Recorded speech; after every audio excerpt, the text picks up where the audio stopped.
Actually is growing very much, but it's become much less open to us, and actually it's competing with us in global markets on all accounts. For years, Europe's economy has been growing more slowly, but that was mostly fine.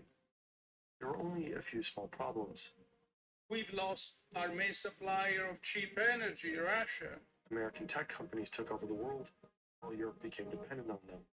There will be 2 million workers disappearing from the labor market every year. So now more than ever, we have to lean on productivity, but productivity is weak. It's very weak. And the productivity gap grew. But this was mostly fine. Europe is different. Its strength isn't growth at all costs, it's stability. Sure, Americans have big phones, big guns, big cars, and more disposable income. But Europeans have security, a lower salary, but not fired as easily, an imperfect but actually functioning healthcare system. We have strong education, we have a healthcare system that works. As I said, we have good welfare system, and then we have lots of specific strengths, talent. Walkable urbanism, terraces where they can drink real beer, not Budweiser, and eat coq au vin. There's some higher taxes, but egalitarianism is a virtue. Money isn't everything, until it is. Countries go broke gradually, and then all at once. Due to an aging population, European spending on pensions and healthcare is set to explode. With Russia on its doorstep, there's also going to be more spending on defense. So public debt soar. And if Europe can no longer provide them to its people, it will have lost its reason for being. Greece chose austerity and lost a generation to immigration. Turkey chose inflation and wiped out middle-class savings. Argentina defaulted, and it still hasn't recovered. If you have growth, future taxes can keep pace with future spending, but Dutch and European growth is declining. Like trying to squeeze a juiced-out orange, slowly but surely, there just isn't enough economic activity to tax. Europe's biggest obstacle isn't lack of talent, will, or ability. It's fragmentation. Europe's internal barriers are essentially a 44% tariff already. The scale you need to create true international competitors just isn't there. The US doesn't need to be a good market, it's simply a bigger one. For sure. If Europe wants to stay competitive, we need to support European innovators, which is why I'm excited to be sponsored by Odoo. It's an all-in-one management software, offering entrepreneurs a complete suite of applications designed to simplify the day-to-day management of their business. It's based in Belgium, with a European founder. With more than 45 easy-to-use applications covering sales, accounting, project management, website creation, human resources, and more, Odoo provides everything a business needs in one place. It brings all your applications into one unified platform. Its fully integrated apps share data in real time, linking sales, accounting, and inventory for smoother operations. With one subscription, I can get access to all the apps that Odoo has to offer, starting from 19.90 euros a month. And even better, the first application is totally for free, with unlimited support and hosting included. I don't want to be a fearmonger, but if you're like me, in a European country, and the recent developments in the US make you uncomfortable, next time you're paying for a new software, maybe consider looking around on Odoo to see if they have a more affordable solution that does exactly the same thing. Link in the description. So in the aftermath of Draghi's report, the Dutch Minister of Economic Affairs asked Peter Wennick to come up with a similar report, specifically focusing on the Netherlands. For years he ran ASML, a Dutch company that manufactures the world's best chip-making machines. De manier waarop we het hebben georganiseerd is, we hebben ruim 30 tafels georganiseerd, ronde tafels. Bij elke tafel was een afspiegeling eigenlijk van de organisaties die bezig zijn met de economische ontwikkeling van dit land. The conclusion was bleak.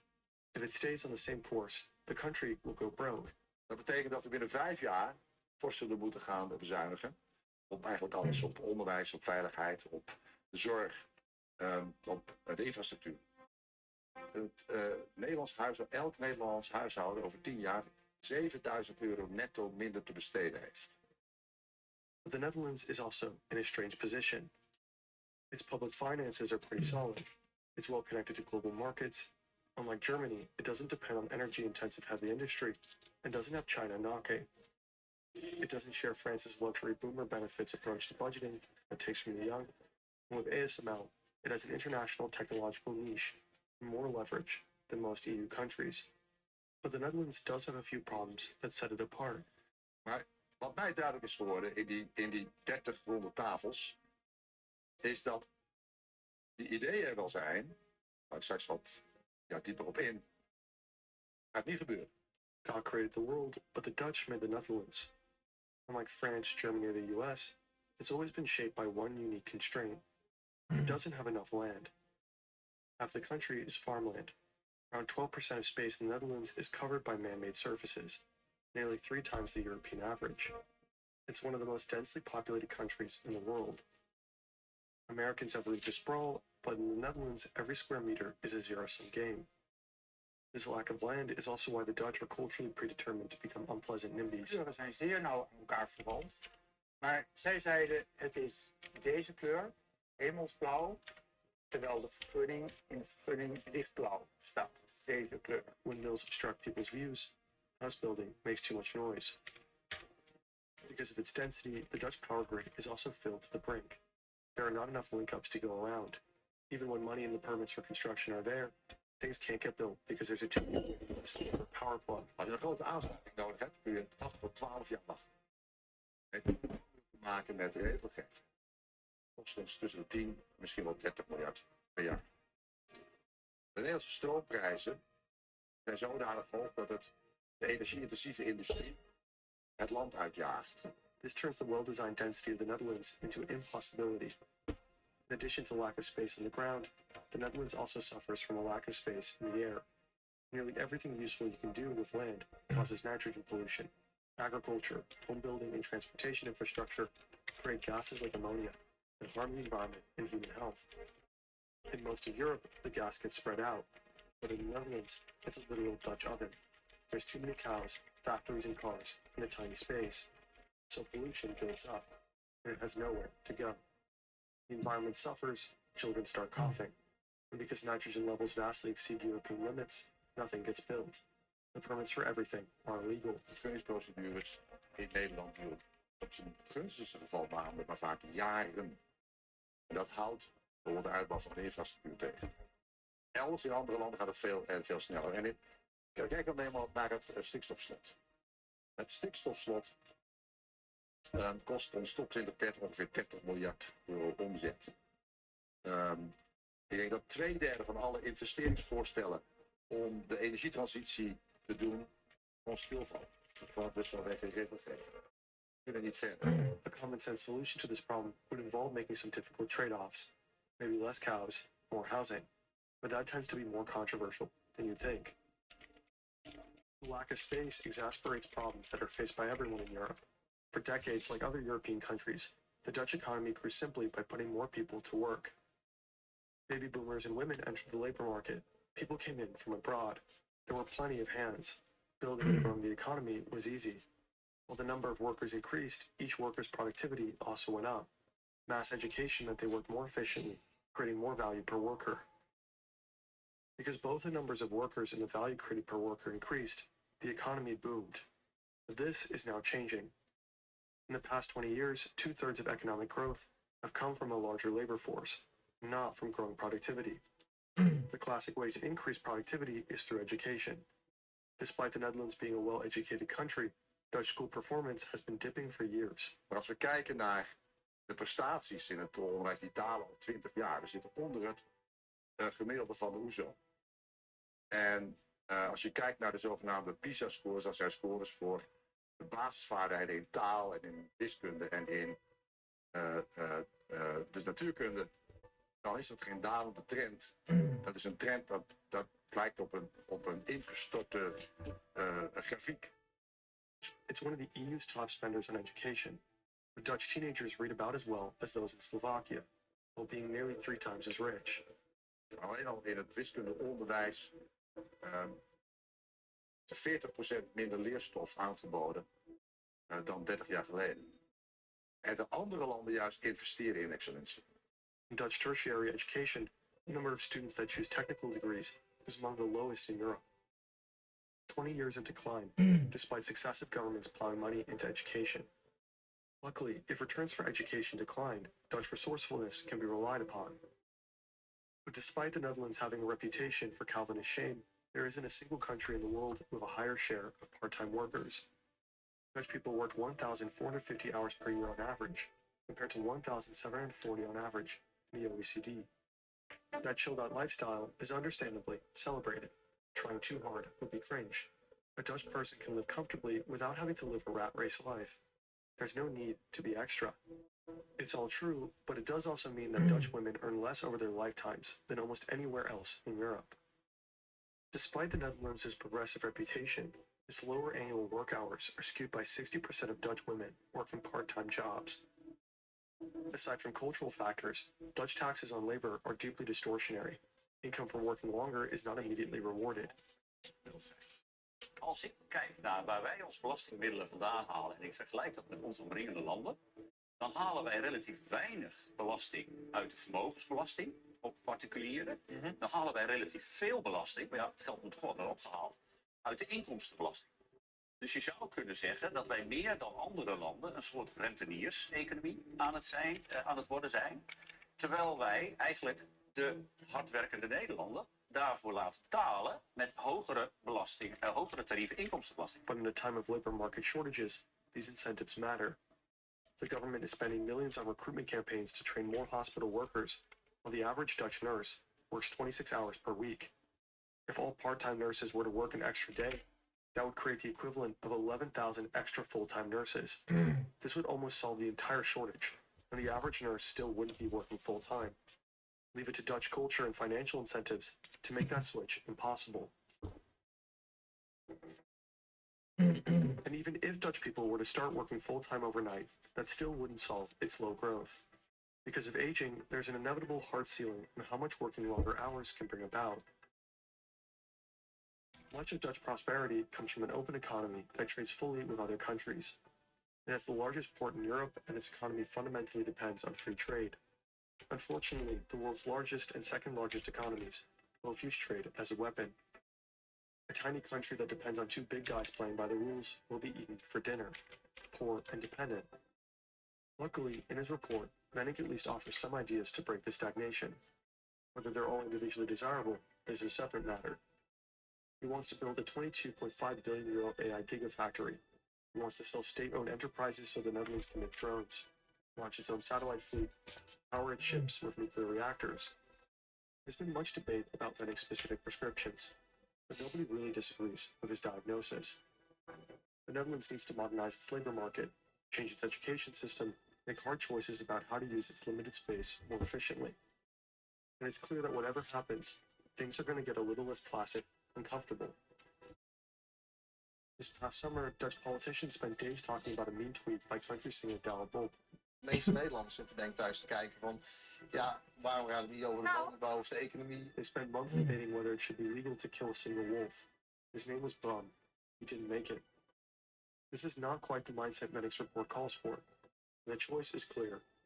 You can't have a world-class welfare state with a part-time economy and a NIMBY mindset. We've linked Medics report below. We've also made a new channel to talk about how the Netherlands is changing and dives into more niche Dutch topics. It's called Guys. New videos are coming soon. You should probably subscribe. Or don't. That's also fine.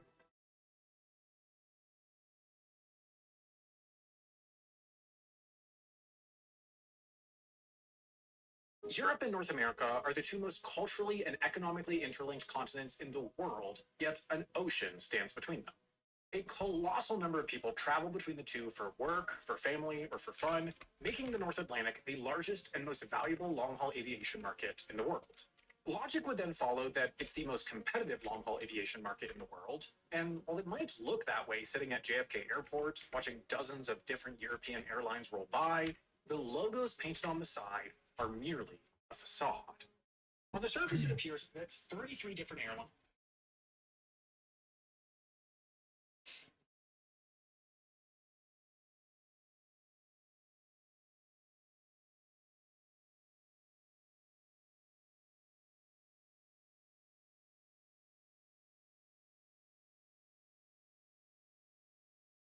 Since 2022, various AI executives have hyped up the supposed revolutionary nature of the technology and warned of impending mass unemployment as AI takes everybody's jobs.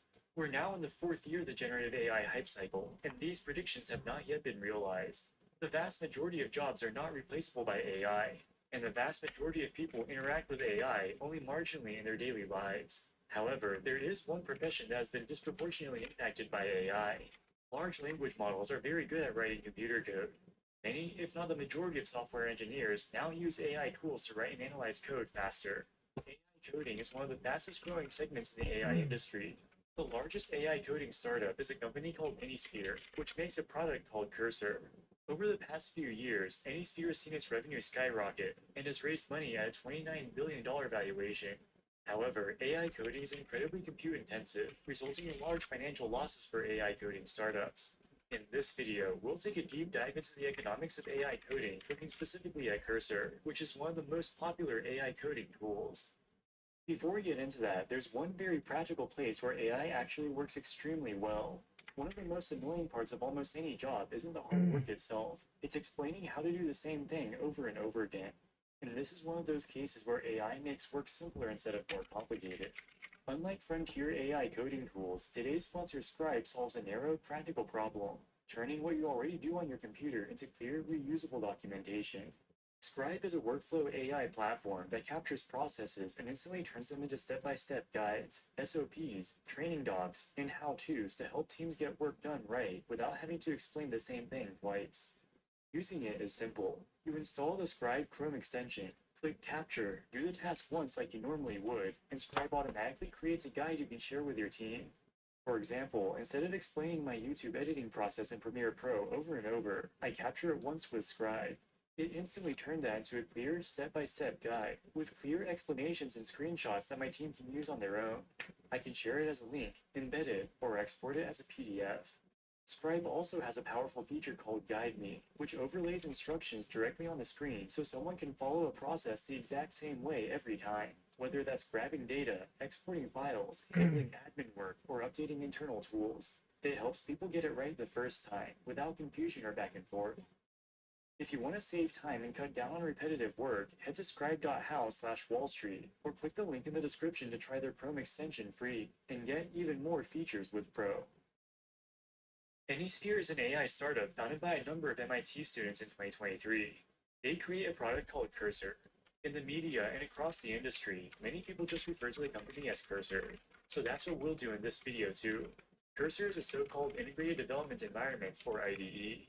Traditionally, an IDE is like a workspace for programmers. It shows all the files in a project, highlights code errors, and lets you run or debug your software. What makes Cursor special is that it also integrates large language models to help you write code. In the dashboard, there's a text box where you can write prompts in natural language. You tell the AI what you're trying to do, and it will write the code for you. You can choose which LLM you want to process the prompt. Cursor integrates leading models including OpenAI's ChatGPT, Anthropic's Claude, Google's Gemini, and xAI's Grok. Using AI tools can greatly speed up the time it takes to write and review code. Even amateurs with little or no formal computer science education can use AI tools like Cursor to write basic code. Throughout 2024 and 2025, Cursor skyrocketed in popularity. In early 2025, Cursor reached $100 million of annualized recurring revenue. In June of 2025, the company announced it had reached $500 million of annual recurring revenue. Cursor took just 2 years to scale to $500 million of annualized revenue. This is the fastest revenue growth of any startup ever. You don't technically need an AI native IDE like Cursor to write code with AI. You can ask ChatGPT to generate code and then copy paste the results into whatever editor you normally use. That's fine for small tasks or isolated functions, but this approach breaks down quickly when you're working on a real software project. If you're building an app or any meaningful piece of software, you'll end up with a large code base made up of many files and tens or even hundreds of thousands of lines of code. When you add a new feature or debug something, you need to make sure the changes fit correctly with everything else. At a certain scale, it becomes impossible to paste the entire codebase into a chatbot interface and ask it to understand the whole system. Cursor solves this by giving the AI direct access to the full project. It can see how different parts of the code connect, decide where changes need to go, and update multiple files in a coordinated way. It can also trace bugs across files, apply refactors consistently, and keep the coding style uniform, tasks that are difficult or impossible to manage through manual copy-paste alone. By mid-2025, Cursor was beloved by millions of software engineers and amateur coders around the world. And from the outside, it looked like the company was a huge success. In June of 2025, they raised. In practice, fast requests were usually completed in a few seconds, while slow requests could take as long as a minute during peak times. While Cursor's revenue was a fixed subscription of $20 per month, they incurred variable consumption-based costs to use the APIs. For most customers, their usage costs less than $20 per month. However, some users would set up Cursor to run almost constantly on very large and complex code bases. These so-called whales could incur hundreds or even thousands of dollars worth of API costs per month. One of the major bull cases for AI is that over time, the cost of inference will decline. Inference is the cost of operating an LLM, basically the API cost that Cursor incurs. In 2024, the venture capital firm Andreessen Horowitz talked about the massive decline in AI inference costs. Andreessen Horowitz is an investor in Cursor. When ChatGPT 3 was released in 2022, it was the most advanced large language model available on the market. It had a performance score of 42 on the MMLU benchmark test. When it was first released, OpenAI charged $60 per 1 million tokens to access the API. Over the subsequent years, many other large language models have been released. As of 2024, the cheapest model that also achieved a score of at least 42 on the MMLU benchmark was Llama version 3.2 with 3 billion parameters. It only costs 6 cents per 1 million tokens. That's a 1,000 times cost decrease over 2 years. The reason for this reduction in cost is twofold. Firstly, NVIDIA releases new GPUs, which are more efficient and can produce more computing power per dollar spent. Secondly, the various LLM developers find more efficient algorithms to run the LLMs. Cursor charged a flat subscription of $20 per month. For the sake of argument, let's say they incur $30 of API costs per user per month, so they're losing money now. But 1 year from now, the cost per token will fall by 90%, so Cursor will only incur $3 of API costs per user, and thus become extremely profitable. While that sounds great on paper, the competitive realities have not allowed this to happen. To understand what's going on, we must first understand how AI usage is measured and priced. Large language models don't read text the way humans do. Instead of taking in full words or sentences, they convert anything into tokens, which are small units of text. The model learns statistical patterns in how these tokens relate to each other, and uses those patterns to predict the next token in a sequence. On OpenAI's website, they have something called a tokenizer. You can put in text and it'll show you how that text is broken down into tokens. For example, I asked ChatGPT to generate a short poem about how Cursor users are angry about their 2025 pricing change. We will discuss this pricing change shortly. It responded with a 46-word poem. The prompt was 16 words. This was broken down into 18 tokens. The output was 46 words. This breaks down to 64 tokens. The number of tokens is generally slightly higher than the number of words. Short words can generally be represented with only one token. Longer words might take 2 tokens. Punctuation marks and other grammatical symbols may also require their own tokens. When you use an LLM for coding, the code is broken down into tokens in the same way that normal text is. While the cost of using any given LLM may decrease over time, new models are constantly being created, which are more computationally intensive and thus cost more to operate. Currently, OpenAI's most advanced model is ChatGPT 5 Pro. It costs $21 per million input tokens and $168 per 1 million output tokens. The average of the input and output cost is $94.50. The $60 price of ChatGPT 3 in 2022 was also the average of the input and output cost. GPT-3 was OpenAI's most advanced LLM at the time, so the cost of the most advanced model has actually increased from $60 per million tokens to $94.50. However, this actually understates the issue. Not only are the costs of the frontier models increasing per token, but the rate of token consumption is also increasing. All of the new frontier LLMs do something called reasoning. For example, here I asked ChatGPT to do a relatively complicated research project and write a very detailed report. Instead of giving me an answer immediately, it breaks down the task into multiple constituent parts, which it does one at a time. This is called reasoning. As the LLM reasons, its token consumption can increase substantially. As it turns out, software engineering is very reasoning intensive. Say, for example, you ask an LLM to implement feature X in a 200,000-line code base without breaking anything. The LLM must infer the existing architecture, trace data flow across modules, match the APU surface, understand file boundaries, and a bunch of other things. If you have a complicated code base, the amount of reasoning the LLM has to do can be very large. According to the research firm Artificial Analysis, the 3 best LLMs for coding are ChatGPT 5.2, Claude Opus 4.5, and Google Gemini 3 Pro. GPT 5.2 is the best, but Claude and Gemini are only marginally behind. All of these are reasoning models. Artificial Analysis ran all these models on various benchmark tests and recorded how many tokens they consume. The number of tokens consumed varies widely from model to model, which highlights the unpredictable nature of token consumption. For almost all of them, the vast majority of the token consumption was reasoning. For example, ChatGPT 5 consumed 135 million tokens, of which 130 million were reasoning tokens. All of the AI model developers offer their own AI native IDEs. Anthropic has Claude Code, OpenAI has Codex, and Google recently released Anti-Gravity. These IDEs are pretty similar to Cursor, except they only support that company's proprietary models. For example, if you're using Anti-Gravity, you can only use Gemini. Software engineers always want to use the latest and greatest models. Suppose Anthropic releases a new version of Claude, which is significantly better than the previous version. If Cursor doesn't support the new Claude, its customers will cancel their subscriptions and use Claude Code instead. For competitive reasons, Cursor is obliged to always support the latest and greatest LLMs. By mid-2025, it was becoming clear that Cursor's flat $20 per month subscription offering was not sustainable. Far from decreasing, inference costs were rapidly rising, both because token prices were going up and because newer reasoning models consumed so many tokens per request. In June of 2025, Cursor announced that it had raised $900 million of venture capital at a valuation of $9.9 billion. They concurrently announced that they had reached $500 million of annualized recurring revenue. That same month, Reuters reported that Cursor incurs gross losses, according to people familiar with their operations.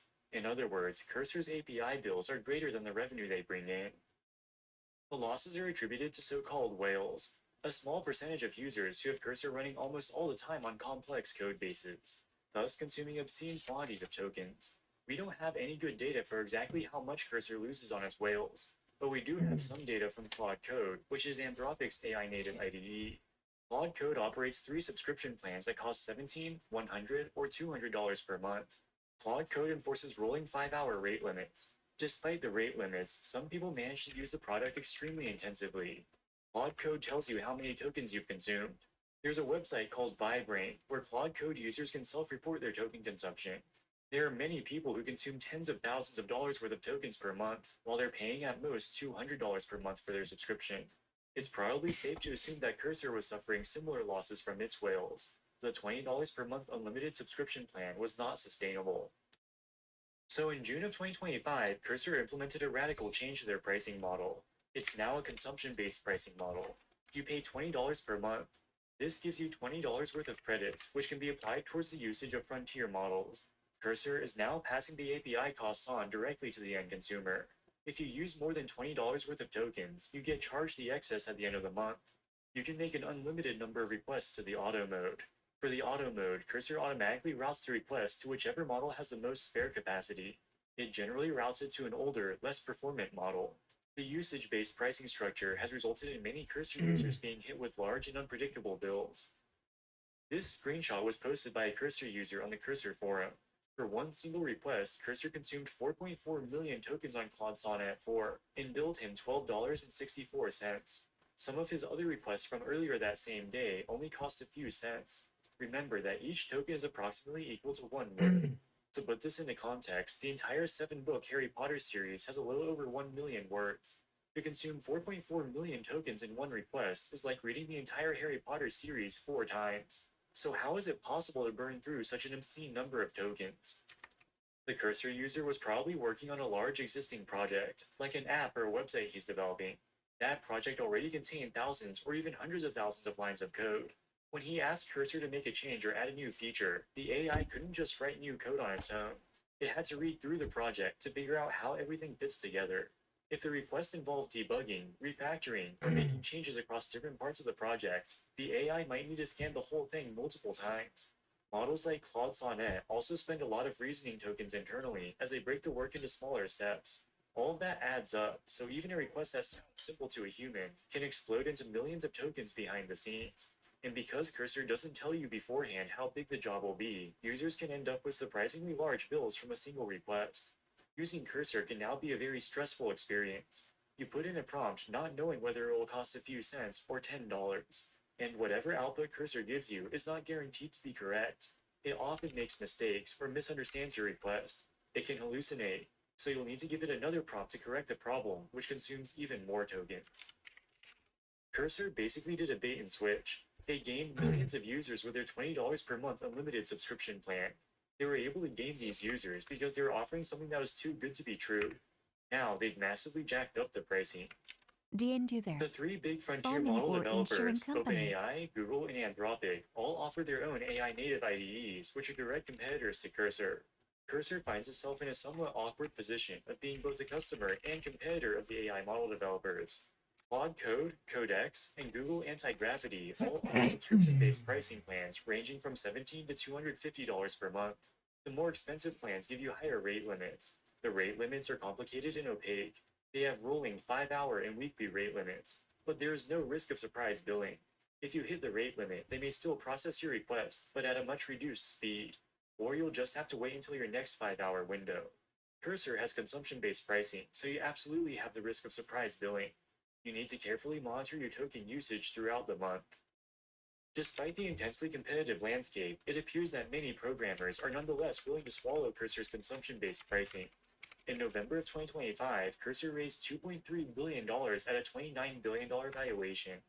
They also announced that they had crossed $1 billion of annualized revenue. That's a doubling of revenue from the $500 million they had reported just a few months prior in June.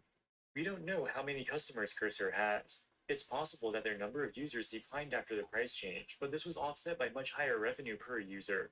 It's also important to note that despite the pricing change, Cursor still appears to be burning a lot of cash. They raised $900 million in June of 2025. Just 4 months later, in November, they already felt the need to do another massive funding round. This suggests that they probably burned through most of the $900 million during this 4-month period. None of the large AI startups have yet gone public, so we currently have very limited information about their financial performance. But it does seem that most of them are struggling to turn a profit due to persistently high computing costs. Alright guys, that wraps it up for this video. What do you think about Cursor? Let us know in the comments section below. As always, thank you so much for watching, and we'll see you in the next one. Wall Street Millennial, signing out.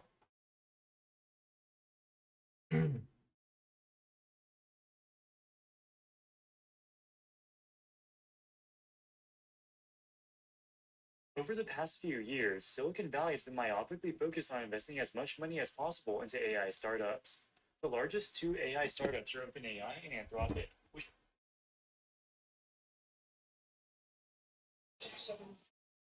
That one there, yeah. Can I just scan the thing? Cheers. You too. Oh, that's not a good date. Yeah, do you want to put it in another bag? These brown bags ripping all the time. Sorry about that. Sorry about that, mate. Stick the whole thing in if you can. Do you want hands? Huh? Would you? No, no comment. Would you? No comment.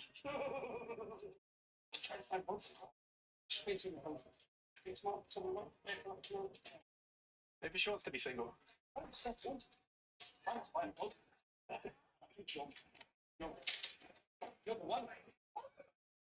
don't know what you're trying to do here, brother. Have a good day anyway. That was weird.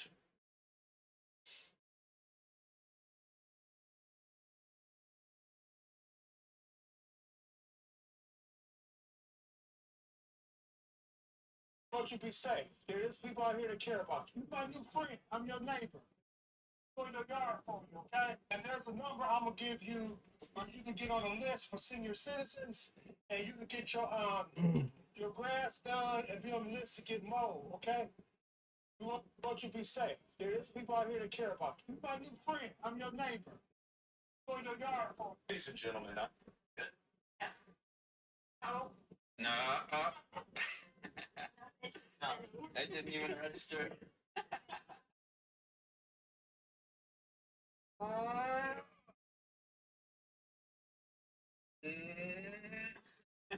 No read.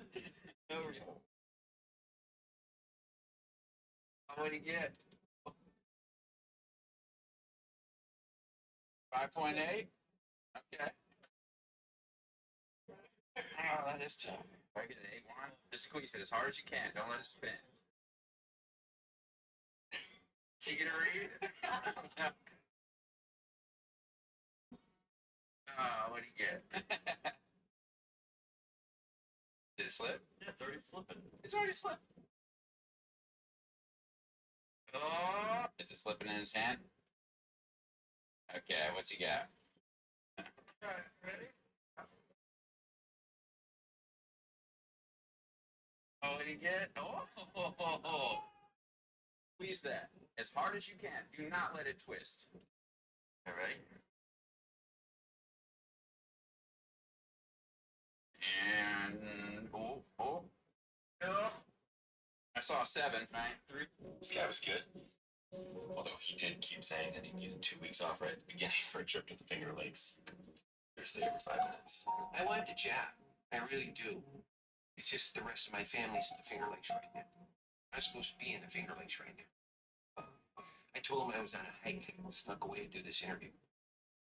I gotta get back pretty soon, I'm worried. People disappear in the Finger Lakes. This guy was good.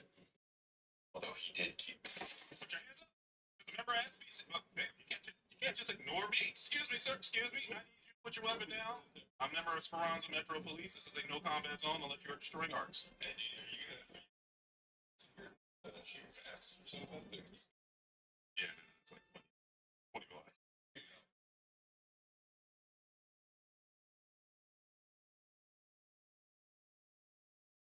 This is a lodestone, most useless block in the game, right? Well, all that's about to change.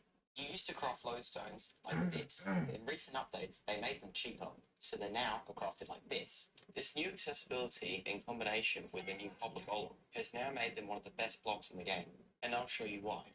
Introducing the Waystone machine, my fourth and hopefully final design for the copper golem teleporter. Let me show you how it works. So essentially, this machine is divided up into modules. So in this case, there are 3 modules, like target blocks or the comparisons.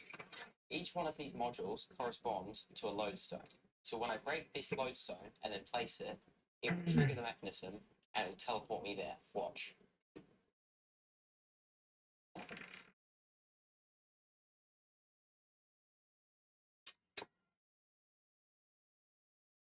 Like that. And this can be used again and again thanks to this special ender pearl stasis chamber. We can reload it by cutting through and throwing pearls down here.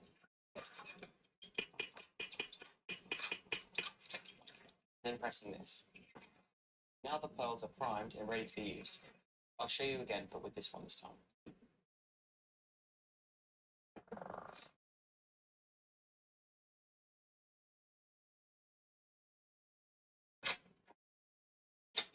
Like that. So the way this works is using lodestone compasses and their counterpart, the lodestone.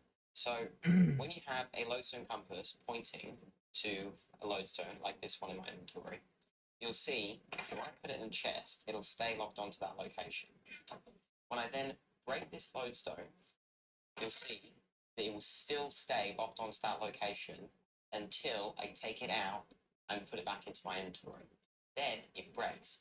This is the same for mobs. If a mob were to hold the compass and the lodestone was missing, then the compass would break, like this one. So using copper golems, we can make an item like this one here that has these compasses in it. That means that this copper golem will keep cycling these compasses again and again and again until the lodestone is broken and they can't put it into this chest here. Then they put it into this chest here, which fires the mechanism. When that happens, this piece of dirt gets put into this hopper and stays there, turning like this. Then we wait for a pulse from this side again, which then triggers this and essentially activates the machine. It's not the easiest to explain, especially for people who are new to redstone. That is essentially how it works. Some of my earlier designs show this a little bit better. Like here, this copper golem is cycling the compasses through a normal item flow like this, and it goes in a loop like this. This new design has a working failsafe mechanism here, and is a lot more compact and is still tileable, although not one block wide. In most cases, you would only need one module to trigger the mechanism.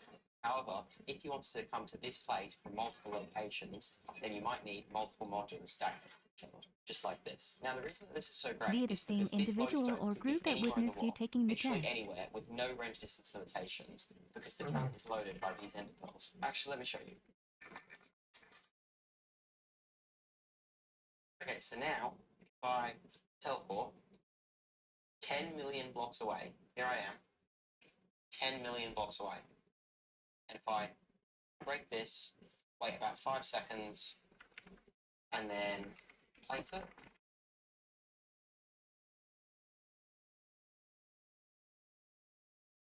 then I will teleport back to 0, 0. The potential for this new transportation is insane. Although other types of A wireless redstone local, like this one here, state, or federal government. then I will teleport back. Standard industrial Place it. practices.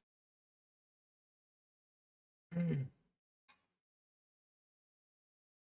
I will teleport back to 0, 0. The potential for this new transportation is insane. Although other types of wireless redstone like this one here have also been in the game for a while, this one is completely bug-free and won't get patched in the future. And it's relatively simple. The machine very infrequently needs some maintenance. These two barrels here have two different types of compasses. The broken ones that have been used and the ones that are going to be. And like this, you have a draw, so you can easily take the broken ones and fix them like that. That's about it for this video. I wanted to thank the people on Discord, on Jazzaret's Discord server, for helping me come up with some of these designs. They've been extremely helpful, and this guy really helped with this latest design. I'm going to be placing 1,000 walls around the outpost in Rust. Walls that are not only difficult to break, but are lethal to try and climb up.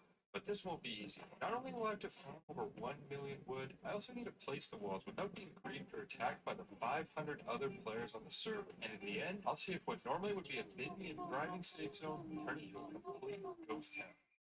I'll probably make a lot of people mad in the process too. I just don't want to get walled off though. I mean, shit like, well, this is crazy, man. Yeah, you a little bit. But for now, we gotta get to the outpost as fast as possible. Alright guys, let's go, let's go, let's go, let's go.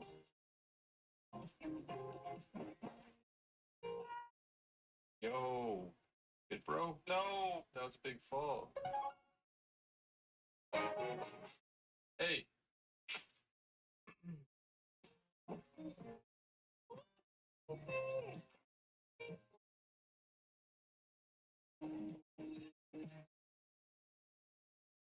Oh, come on, man. Alright, one more time.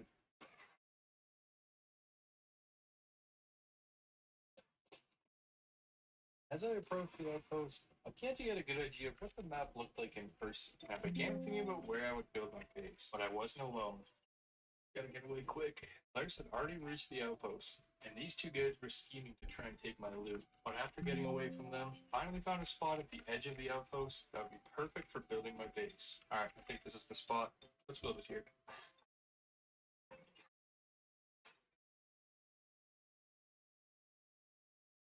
And I wanted a base to respawn in and store my loot in, I was ready to begin the first phase of this massive project.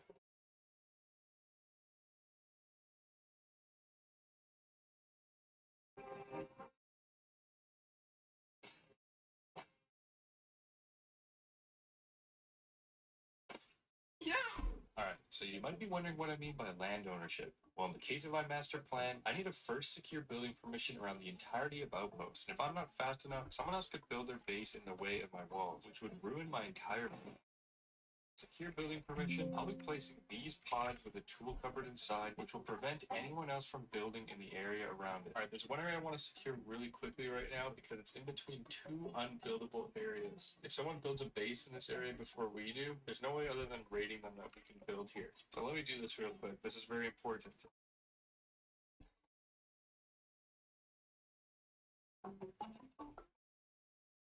Alright, that one's down, and I think we just need a couple more and then we'll be safe, so let me do this real quick. Alright, that area is safe. Now we just gotta do this about 1 billion more times for the rest of the outpost. Yeah, this might take a minute.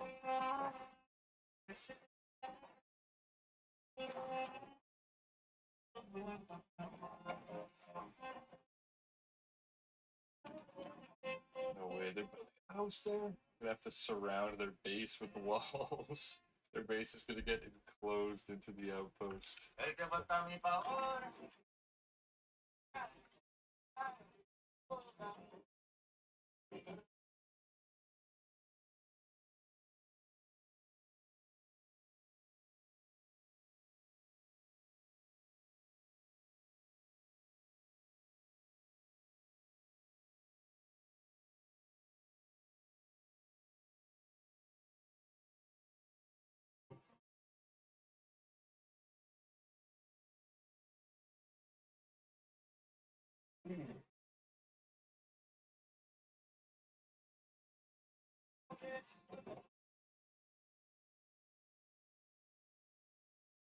Get away, get away. Back away, back away. Break off, Randy.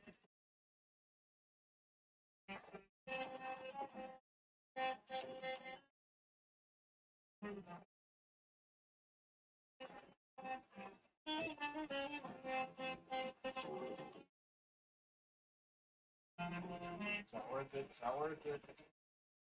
Kinda worth it. Oh wait, someone's shooting at him, I think.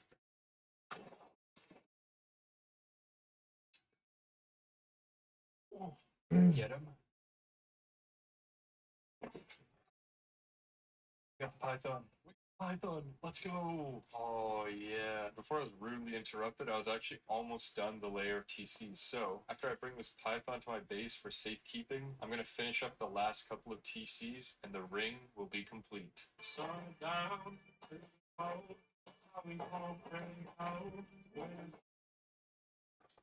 Jump out, boy, that like you boys hopping through. You should wait till when they call up. Give me the loot. Give me the loot. Come on, dude. Hey guys. Yeah, it's you? Is this you? Yo, what's up, guys? What is the play? TCs. Help me. They asked me what I'm doing, but I don't think they read my name. Alright, they left some junk. I think we're done. I think we building blocked the entire perimeter of the outpost now. I've checked all around that way up until here, and yeah, it looks like this area is blocked off too. We're good. Now, all we have to do is farm over 1 million wood.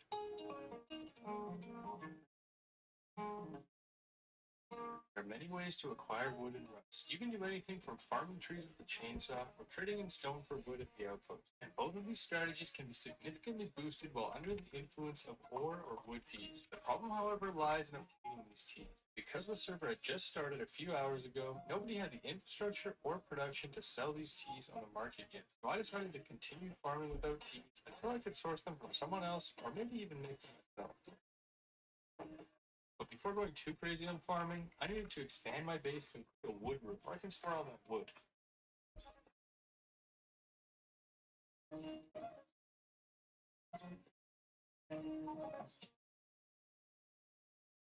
Don't move. Stop moving. Make this easier for me.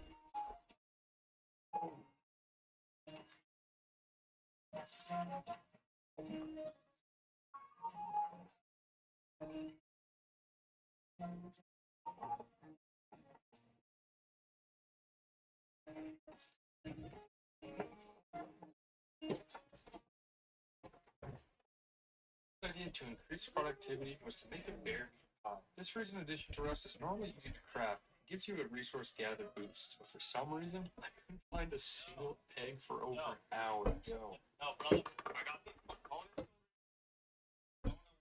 I'm doing the game. The guy, I'm friend. Yeah. You see any eggs around here? You see any chickens? No, I didn't. You guys see any chickens around here? They I don't just know. raided this base and it's so broke. Trying to find some chickens. So those big. You got eggs in there? I just need 2 eggs. There's 5 in here. And they're all ours. You guys have any eggs? Eggs. That's a thing? I can't find any eggs. So I resumed farming like normal until I could think of another strategy. But it wasn't long until I had a new problem. Okay. Rust is hard, especially as a solo with just a bow. So in order to complete the wall, I needed to upgrade my weaponry. I wanted to increase my chance of surviving farm running. Luckily, I managed to steal that python earlier. I made a research bench and learned the blueprints so we could craft a couple for our own personal protection.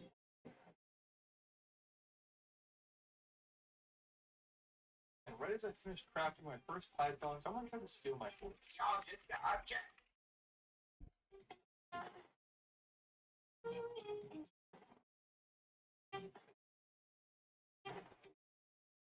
Why are you guys trying to steal my horse? You can lick my balls front to back. I just wanted my bow, man. Take my horse back. But then someone else stole it immediately after.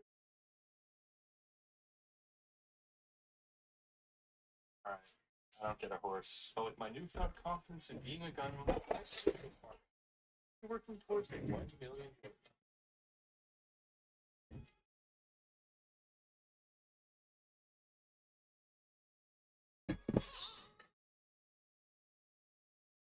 And that was when I met him.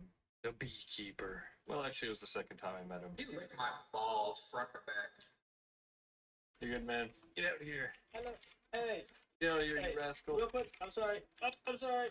So I'm trying to start a farm over there by the water. If you need any teas in the future, you got you. Come to us. This was it. This is what I was waiting for. A source for teas that could increase my gather rates drastically without me having to waste time doing the work myself. I just had to wait for the beekeeper and his teammate to get their farm going, and it would be Tea Central Station for Twitch. Need anything to get off your feet, get off the ground?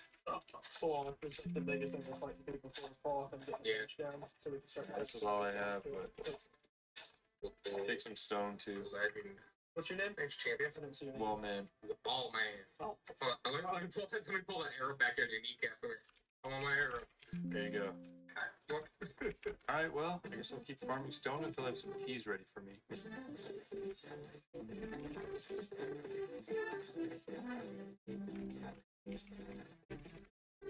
Oh, this must be the beekeeper's base. Alright, we're gonna have to come back later and get some teas from them. And while I was waiting for them to get their farm going, I farmed a lot of stone, and I traded it in for an unreasonable amount of wood.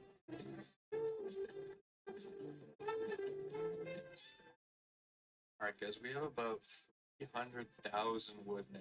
And this will actually be enough for the first layer, but of course, as you know, we need over 1 million. So I think I'm gonna go pay a visit to those farmers we met earlier and see if they have any teas they can sell me to help increase the rate at which I can gather wood. Let's go say hi. Alright guys, so I went to go find the beekeeper here, and it turns out he was in a bow battle right outside my base. Unfortunately, my recording software screwed up the audio, so I'll just have to summarize what he said and fill in the audio on my own.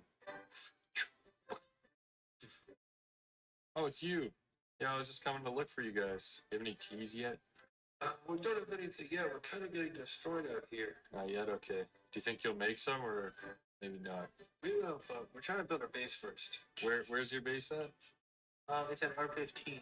R15? We keep getting killed. We can't even get water, but we will try. Alright, see you around. I don't know if he's gonna get us teas, guys. They don't even have water. Like an hour. What have they been doing for the last hour? Alright, let's grab all this wood and craft it into walls. Let's see how many walls we have now.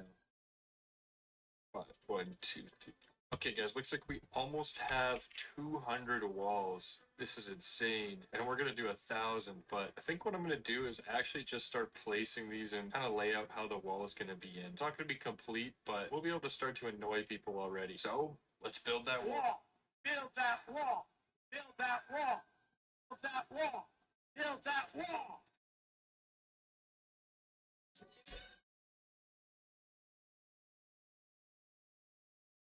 But these guys no longer have outpost access. What's up, man? Whoa!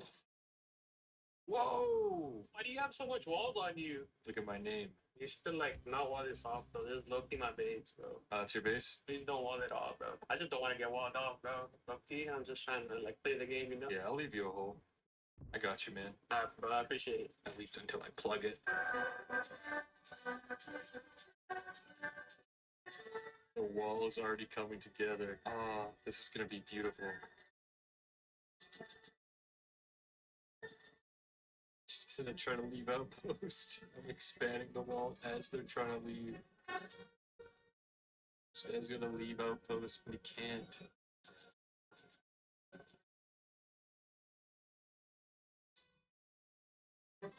Careful, man. I got a weapon. Whoa, whoa, whoa, whoa. You friendly? Is he with you? Yo, peace, peace. Just doing stuff. Oh, are you guys walling off outpost?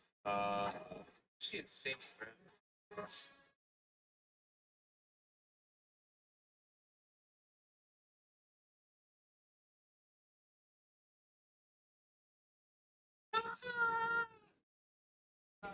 Bro, I literally have like tools. Oh no. Oh, the brother. Wait. Got it, brother. We're still paying.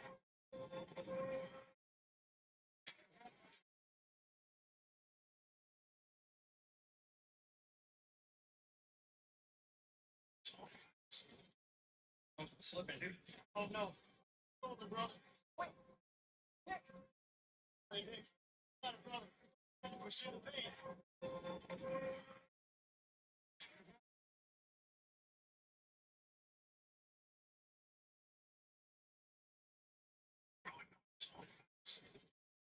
I'm slipping, dude. Oh no. Oh, the brother. Wait. Congress is dropping 6-7 jokes? Previous question is ordered on the joint resolution. Those in favor say aye. Those opposed say no. It's about 7. The aye. As a nation! Nation of Columbia Capital, okay? You want to see a magic trick? Yeah. Seconds. Let's see the trick.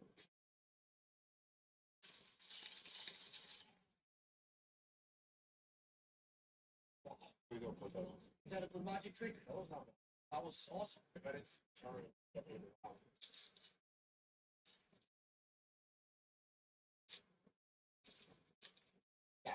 was good. You want to see a lot more? Once again. Wait.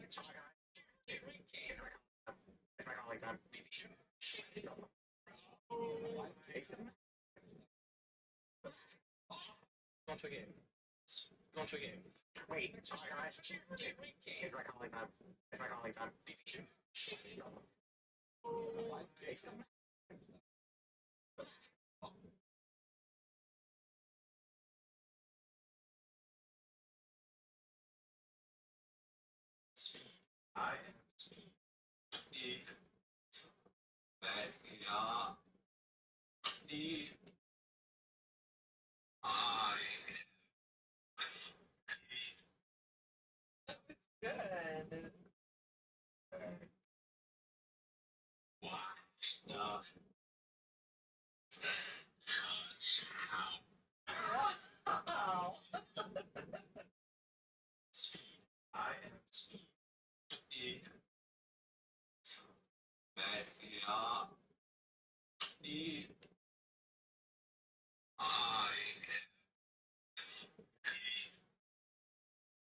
State majors need homes, or they run away.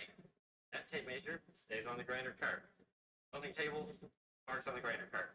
This tape measure lives on the saw. It's for measuring things on the saw, and then it goes back. This one goes in the field. And yeah, it kind of looks like a field tape measure. This one lives by the door on the customer project shelf. Measures things when customers come in. They're all the same brand. They all work the same. Same model. And they park. Question I get asked is, how do I keep my aim so good? Are we really gonna buy $50 tractor paint and paint a $10,000 car? Yeah.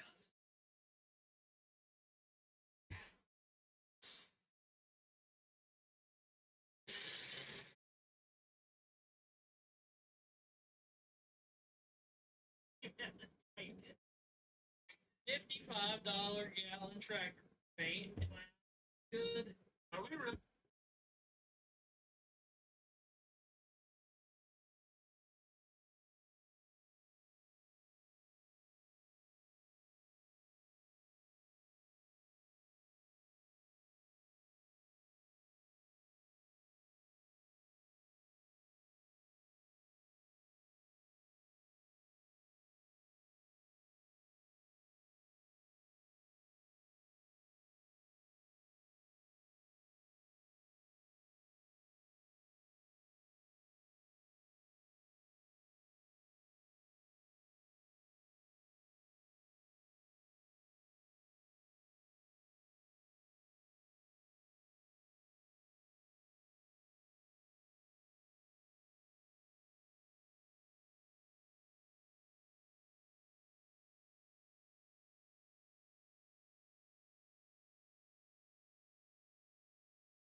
Said Demon Slayer's mid. Hey, here's some classified legitimate CIA documents about Area 51, bitch. When you said Demon Slayer's mid. Hey, here's some classified legitimate CIA documents about Area 51. Hail John Lennon! Hail John! The pigeon position is a great strip. But one of the best things that you can do for your car to protect it from the elements is get a car cover for it.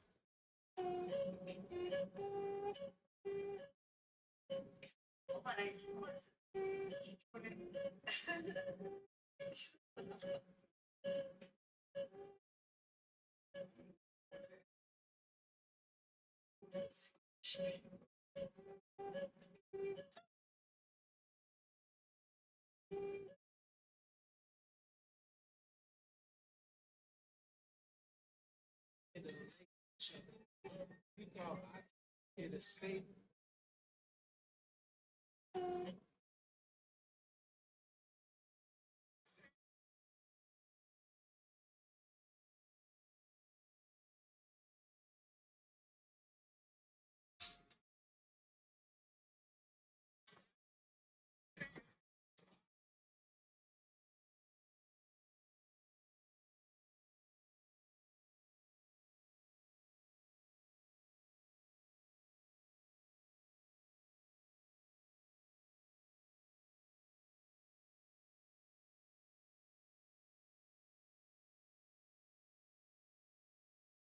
Plugged in, but it's tripped. Why, do you ask, is it tripped? A dog done pissed on my wires. I wonder if that shocked him.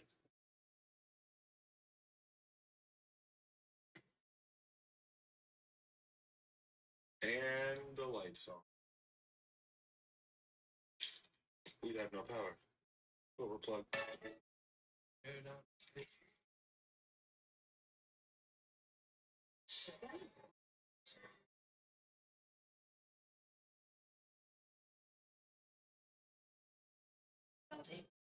The top of it in the shape, they got out of possible. Why the cost catastrophic and manageable because I had it. When you get she kind of shocking, they want to steady with precision and automatic. Quarterback ain't talking second, pack it up on panic, better up, pull the better, sit on back.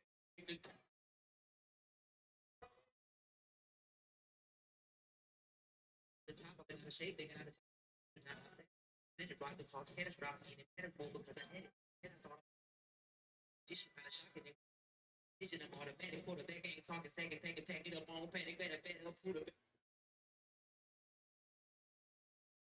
Better sit on manic, squeeze it. Adam Savage. If you're serious about was this you earlier today training? Yes. How did you find it? So, you look familiar. But that was like 4 hours ago now. How did that happen? Because he must have been watching you for hours at this point. Did you follow me there? Oh, that's a weird guy. Did someone give you the address? How did you know I was going to be there? Oh, shit. Because he's been there for hours. He went to the one restaurant. We did show him the food and all that. Follow me to the restaurant, too? Then why would you follow him to the restaurant? That's weird. Was this you earlier today training? Yes. How did you find it? Follow me? In Guatemala, local workers are setting up a temporary platform on top of concrete columns and placing hundreds of heavy sacks on it to deliberately sink the columns into the ground. This method is used in swampy areas to anchor multi-story buildings to solid ground. The concrete columns are pushed down about 3 meters, then the formwork is extended and concrete is poured again. This process is repeated until the column reaches solid ground and can continue to depths of up to 20 meters in some places. In Guatemala, local workers are setting up a temporary platform on top of concrete columns and placing hundreds of heavy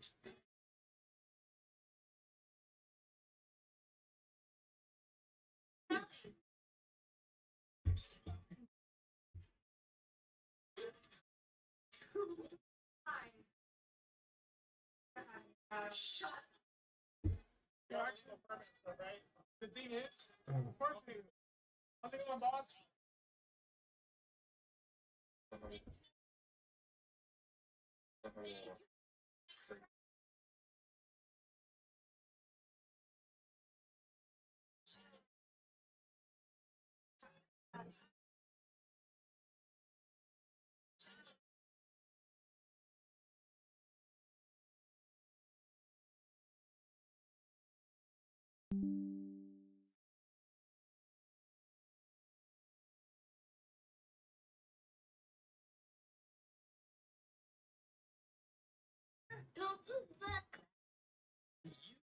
There's stuff in parts that I'm allowed.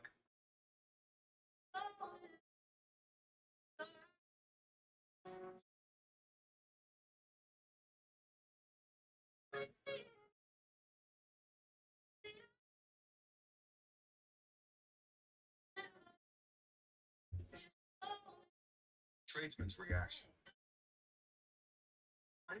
She's a legend, and she is the mom. $0.30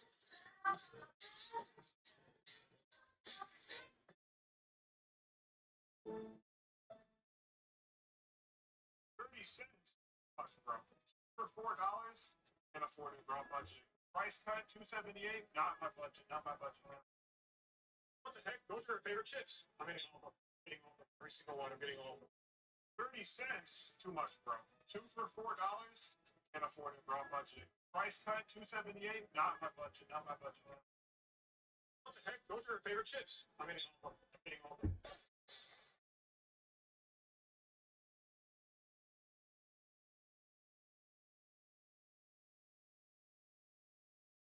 What the fuck?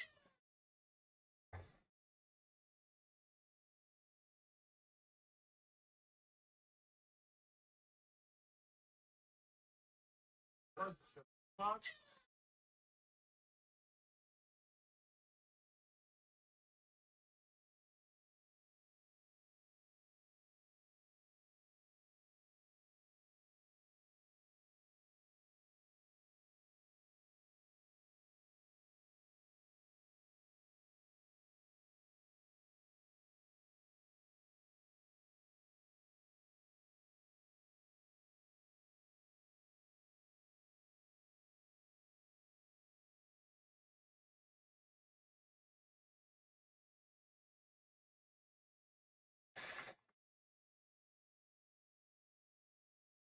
You just £8, please, mate. Shit, mate. I'll just get you change for you. There you go, bro. £3 they are. All right, there you go, mate. Well, you owe me a pound. Pound? Yeah. Yeah. 8. Yeah. 19, 11. Yeah. Without. Yeah. So you've got extra quid. Think about it. Oh yeah. Oh.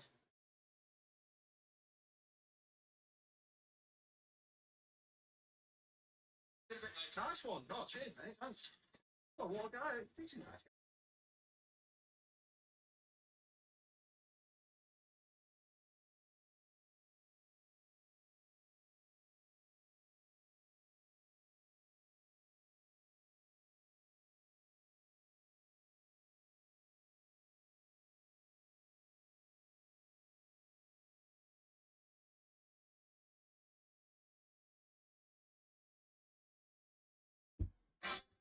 biggest no no that I would ever teach if I were a coach. It's like you never block a kid like that. There's so many different ways to. Ball keeps getting stuck in the. Before we felt this table, it needs to be done. Using a razor blade, I take my time and I scrape the glue as close down the slate as I possibly can. Once I get as much glue as I can, I put a torch to it. This burns up the remaining glue and flattens out the surface. The surface is now completely flat and the ball rolls. This pool table is ready to get felted. Can you make me a plate exactly how you would eat it? Cookie. Yeah, I need that. I bet. So what's the difference between a Mexican tamale and your tamale? Serious. Oh, okay. I need to see that. I gotta hide that. I'm eating that for that. All right, thank you, man. Oh my God. Let's go with the cheese jalapeno first. Oh yeah. When I tell you this tamale is seasoned to perfection, all right, let's try that beef boudin and tamale. All right, let's up. We're back.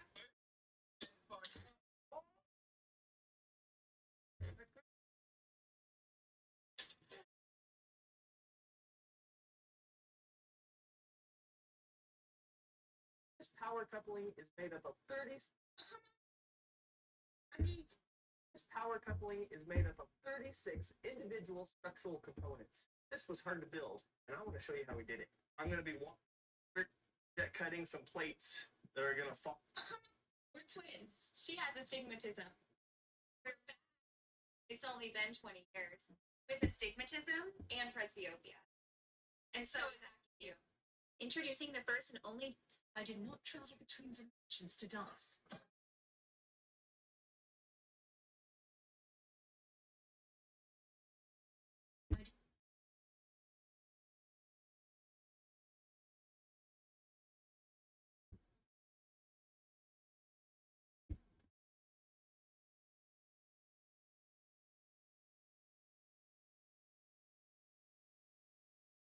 Not travel between dimensions to dance.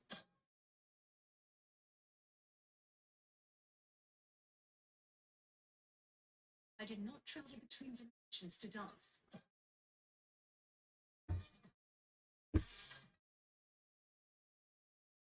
The trenches with the eyebrow. And I have an outside garden, but I was very neglectful of my outside garden. Not gonna lie.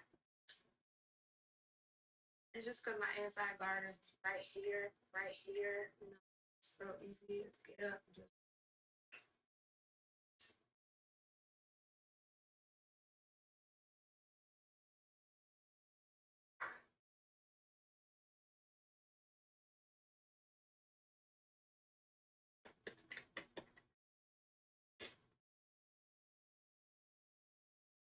Yes, it is. I can show you a little bit. Can't show you too much. Sister doesn't want. You can see. I can show you a little.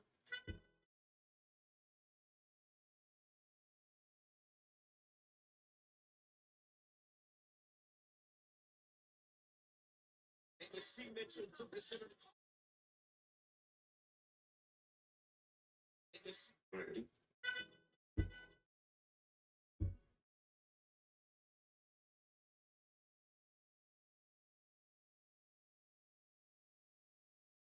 Mitchell took the center.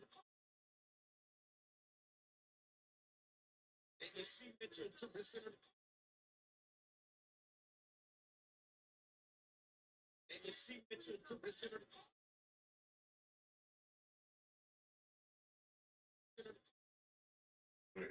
You know, there were so many, so you think, crikey, like, Oh, gee. Let me see. I got. I need my first. Because it's fake. It's about time we end the It's charade. not fake. I'm from London, England. You're wrong. I'm listening.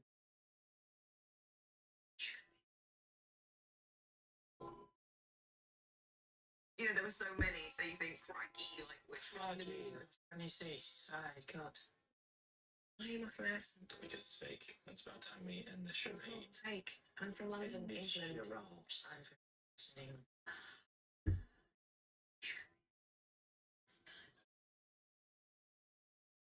You know, there was so. Excuse me. Can I help you?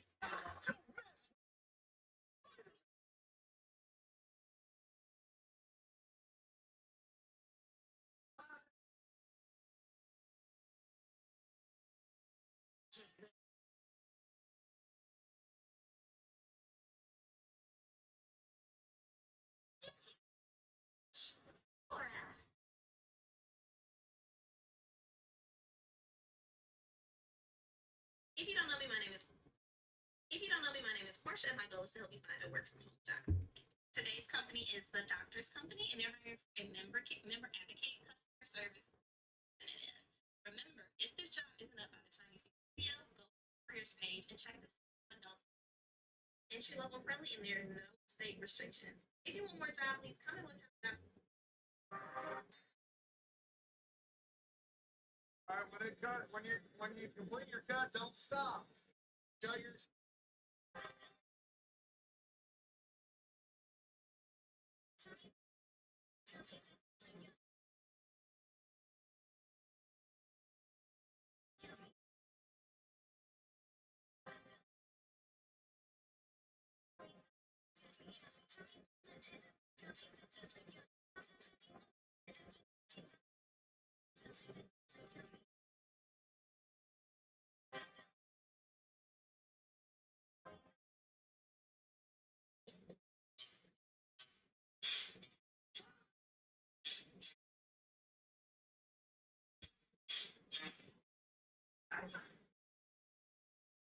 It's another ad.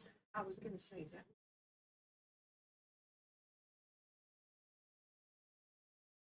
What is that? No.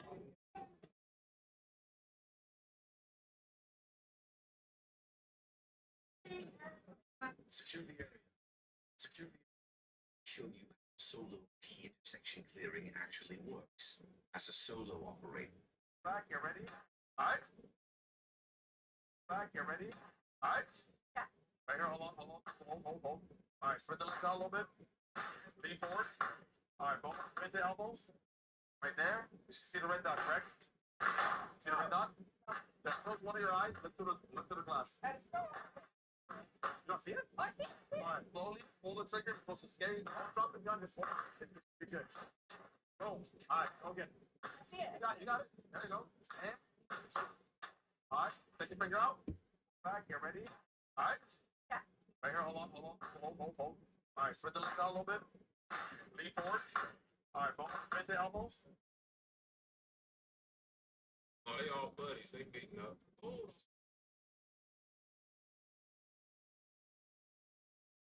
they all buddies. They beating up.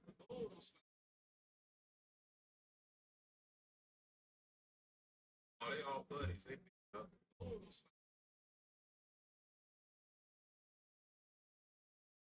they all buddies. They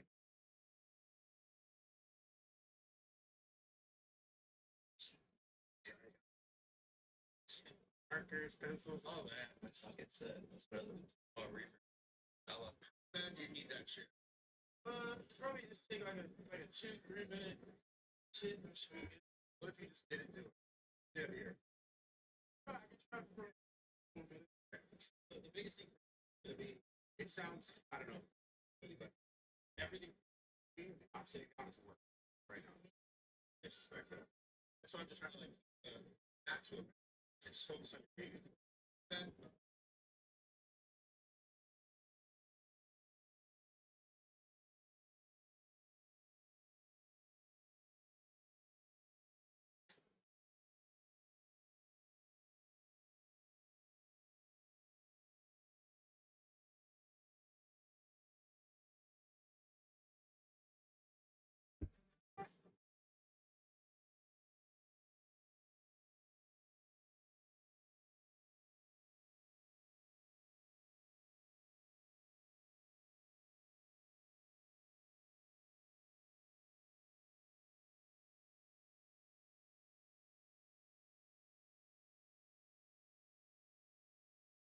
Tex Johnson in Texas. Texas.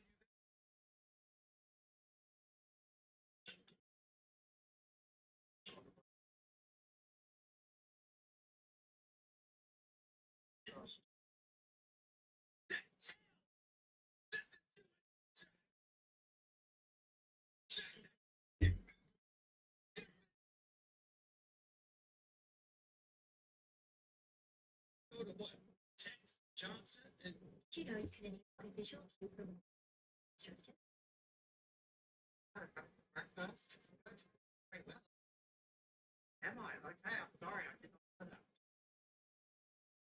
From the background. I'm very sorry. The moment this finishes, can I leave? Thank you. Second. Yes. Look, yeah. Thank you. Idea. I prevent myself from making that mistake. Spit. We didn't want to seem like we would. Okay, cool. So what's your mandate? You're a merger. Merger? Merger. Merger. That's a merger. Right, what? Ah, so this is not part of the national park. So this is the other side. Let's go. Now this is more expedor. Sheep.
Chicken unknown pain. And show.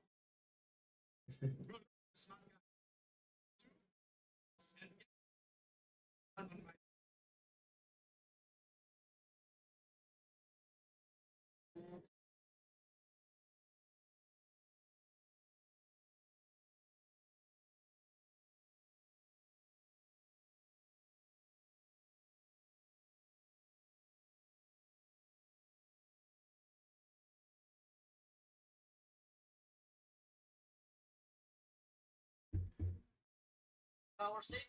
Look at that.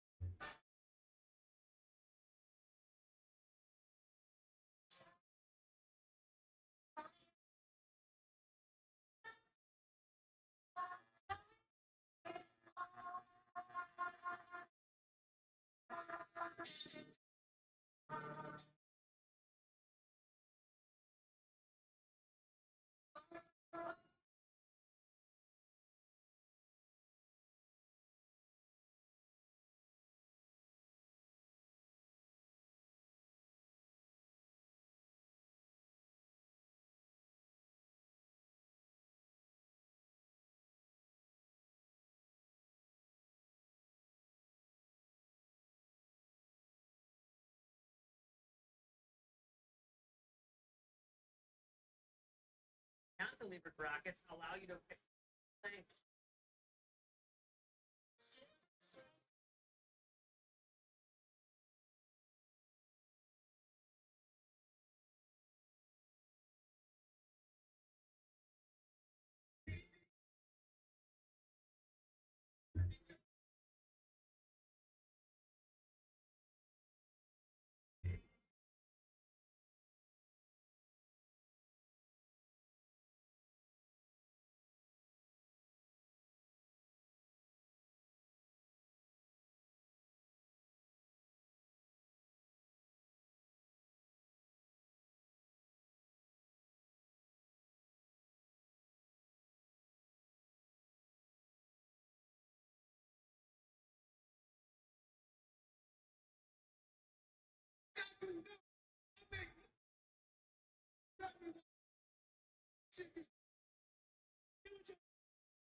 20, 10.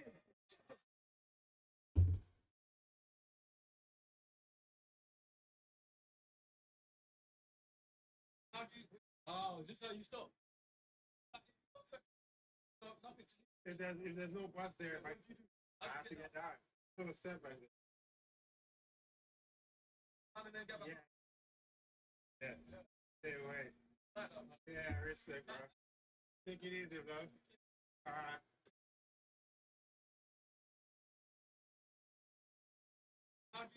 Oh, is this how you stop? If there's no bus there, like,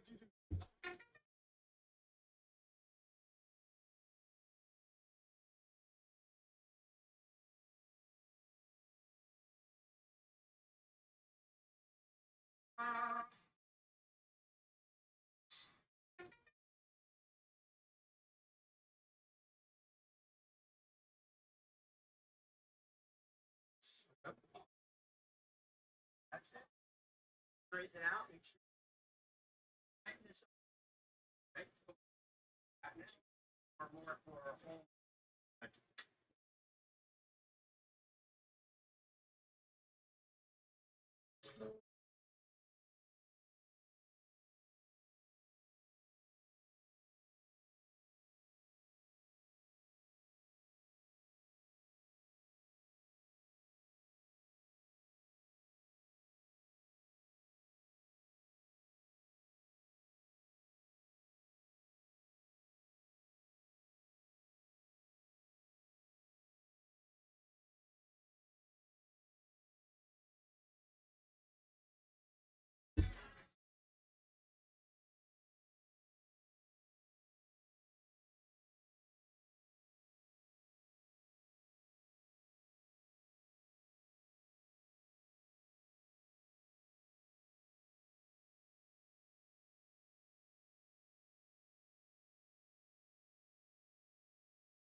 Super track. Sharp corner. Fast turn.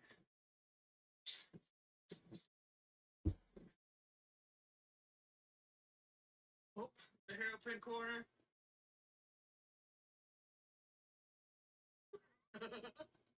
Oh.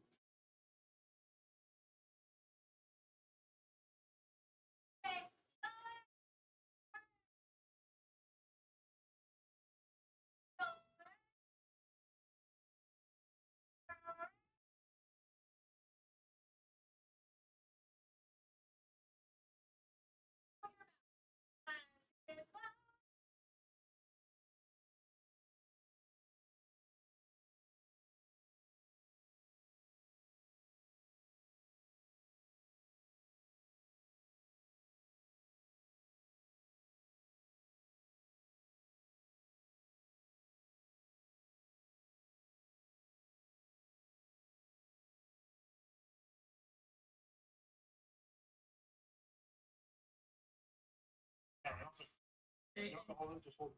Just hold it.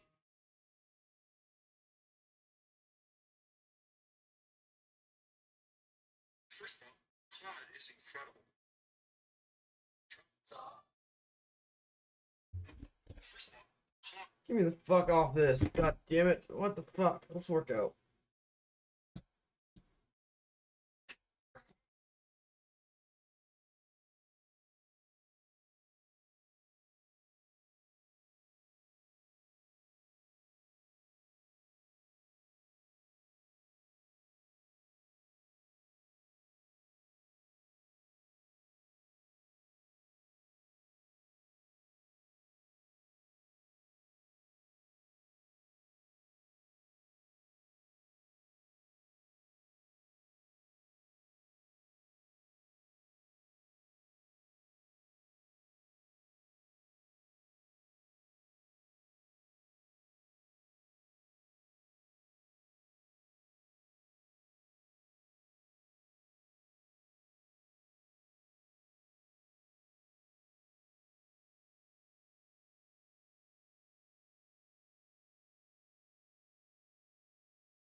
of disbelief I had to do was kind of like accepting that the main guy, brother. My siblings would tell you that it's possible. Like the despair.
But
sculpted arms, and strong.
Okay. Okay. Okay. Okay. What? Okay. What? Okay. Okay. Hey. Okay. Hey. What? Okay. Okay. Hey. Okay. What? Okay. Hey. What? Hey.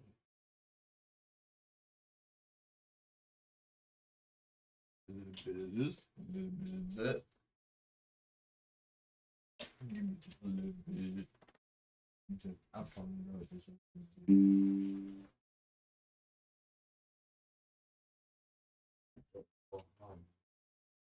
I'm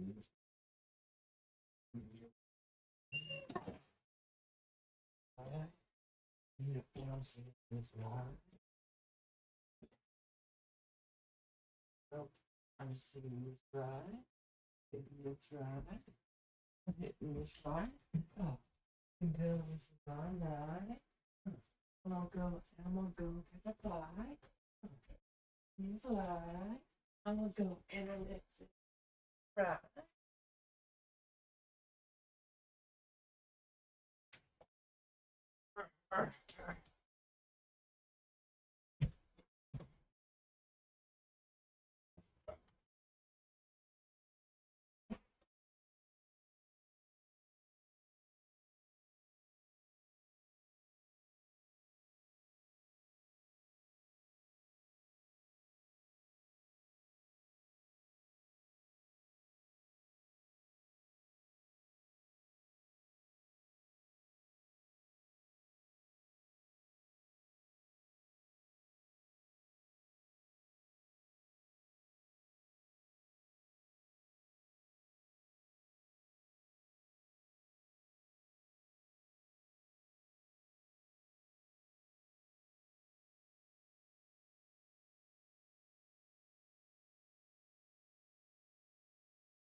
Get up.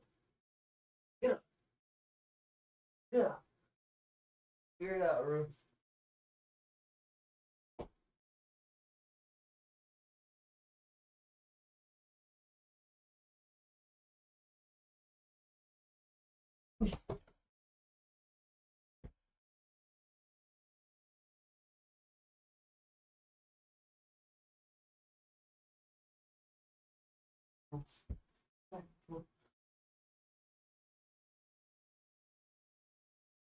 Get up.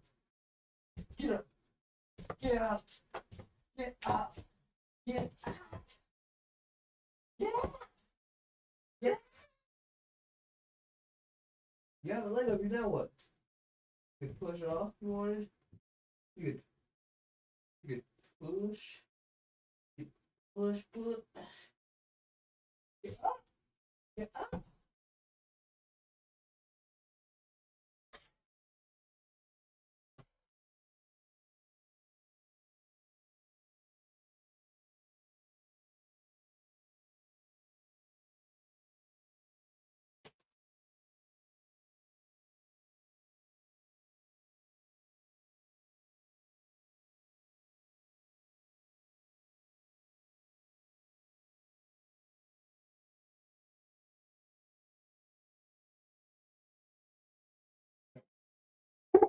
Oh.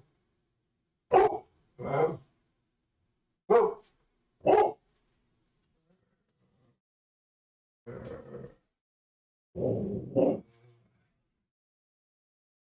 Oh.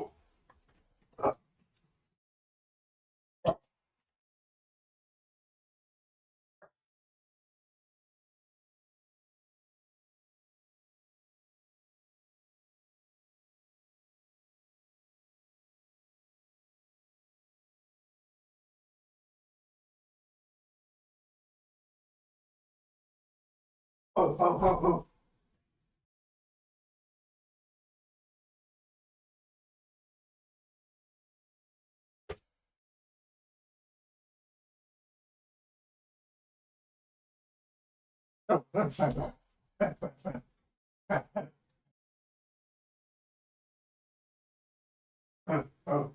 Oh.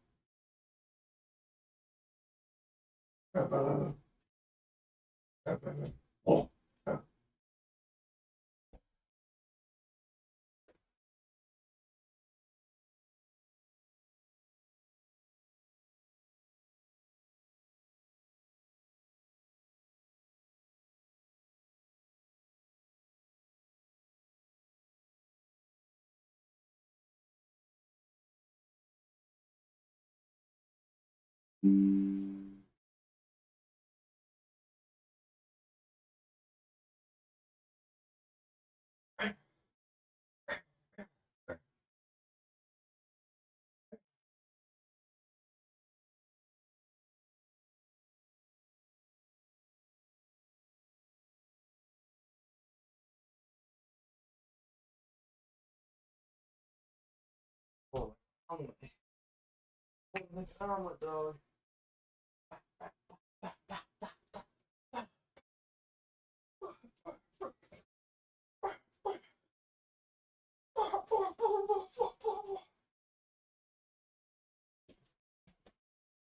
Broke my leg there.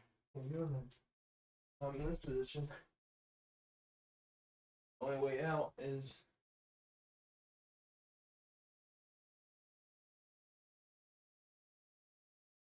not that way. Not this way, maybe. If I do this, I go.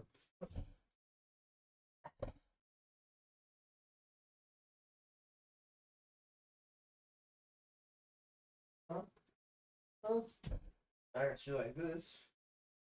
Got you like this. My next move could be.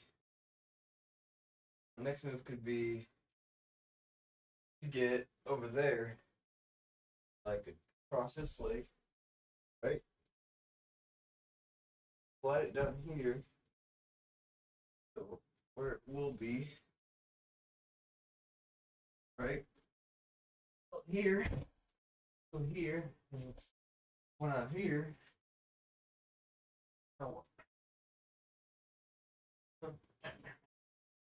always try kicking me. Got your foot here, what are you gonna do? Huh? Push, push, push, push, push, push.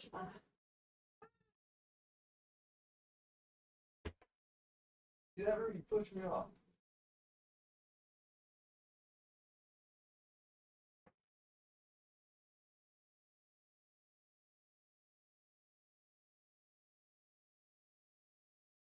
So, like a BB work.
Shoulders without spending hours in the gym. This 30-minute dumbbell workout's designed to target those trouble spots, boost strength and muscle Those two tone guys fast. is more Five than me targets, and my 2 brother. exercises each. And me and my brother look nothing alike.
I'm higher than our Julie. Yeah, like that guy. They both have shaved heads. Yeah, shaved heads. It does nothing but show off just like their bone structure. That other guy has like a Warhammer 40K Space Marine head. He would have been a perfect guy to play a Space Marine. That guy's jaw is huge. Massive. It's wider than the top of his head, but like, that's a trophy that a predator would love to have. Not like a sexual predator, but like the space alien. Imagine this when it was a child. The skull was once inside the womb. Yeah, no, predator would have. Yeah. Meyer. Yeah, exactly. Yeah, the predator fucking ideal trophy ball would be like Willem Dafoe's skull, that guy from Prison Break, and Quagmire, their heads on the wall. Ron Perlman. Are you kidding me? Ron Perlman would be up there. Not me. Rocky Dennis. Oh my god, I would kill Rocky Dennis. People think it would be Rocky Dennis. Neanderthal. No. Is that like an alien or something? No. It's a boy with a fortunate life. Yeah. And now he's fine. It's in my collection. Dude, imagine if Rocky Dennis just fucking owned it like Walton Goggins and got some of those predator dreads on the very top. You know? If you got some dreads cool. up there. I'm not gonna get bullied, I'm wearing fishnets. You would have been. Bo Derek braids and fishnets on my arm. Stand back, bully. He got bullied because he tried to fit in. If he just looked in the mirror and was like, I look insane, I need to lean into it. Yeah, and he got double mandible surgery. His mouth opens up. Hey guys, I'm a predator.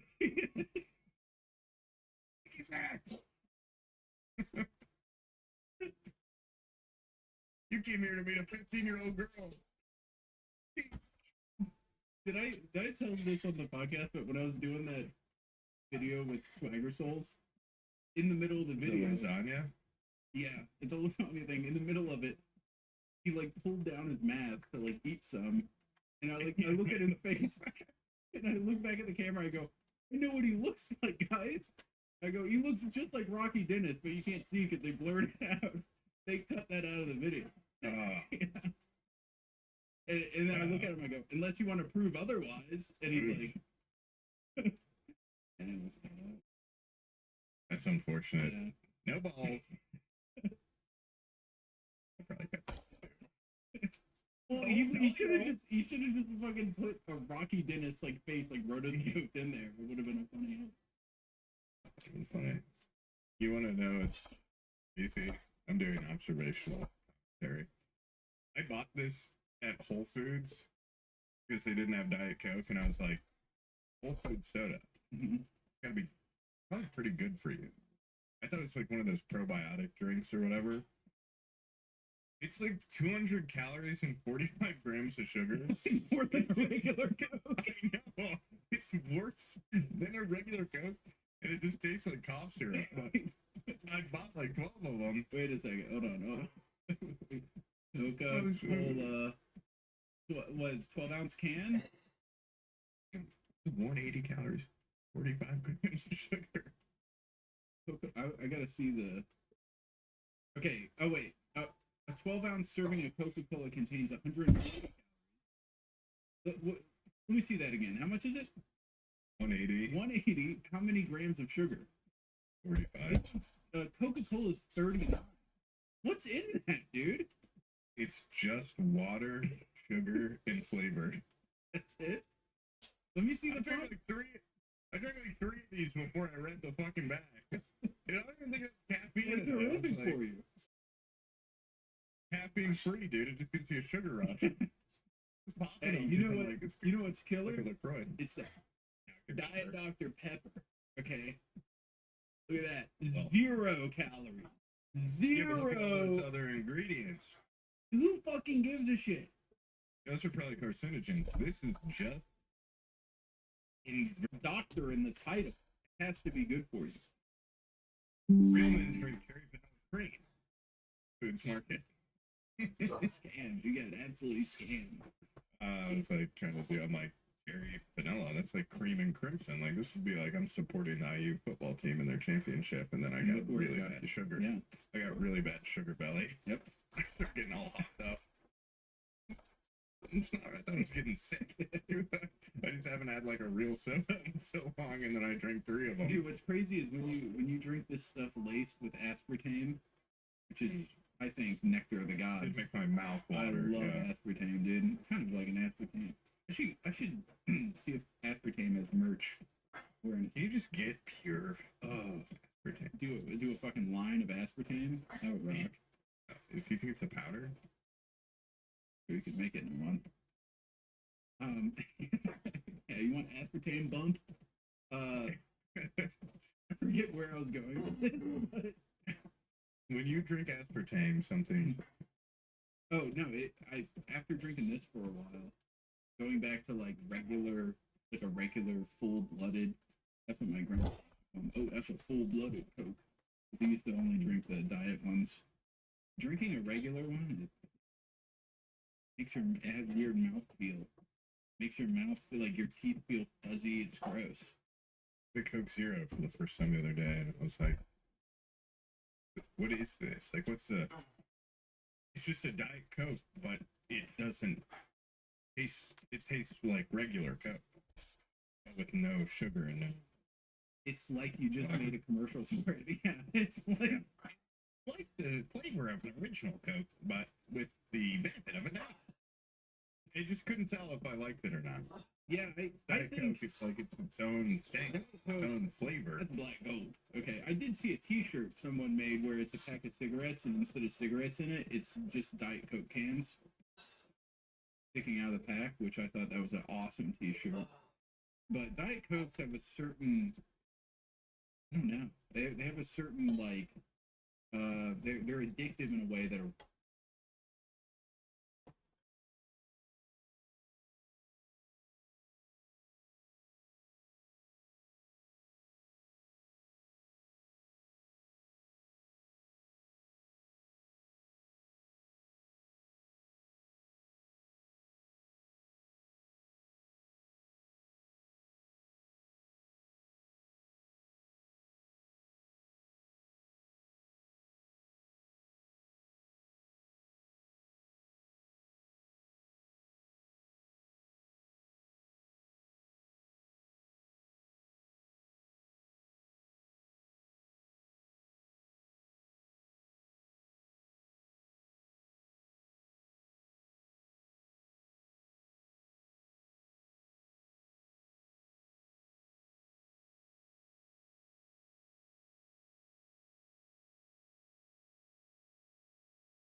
regular Coke is not.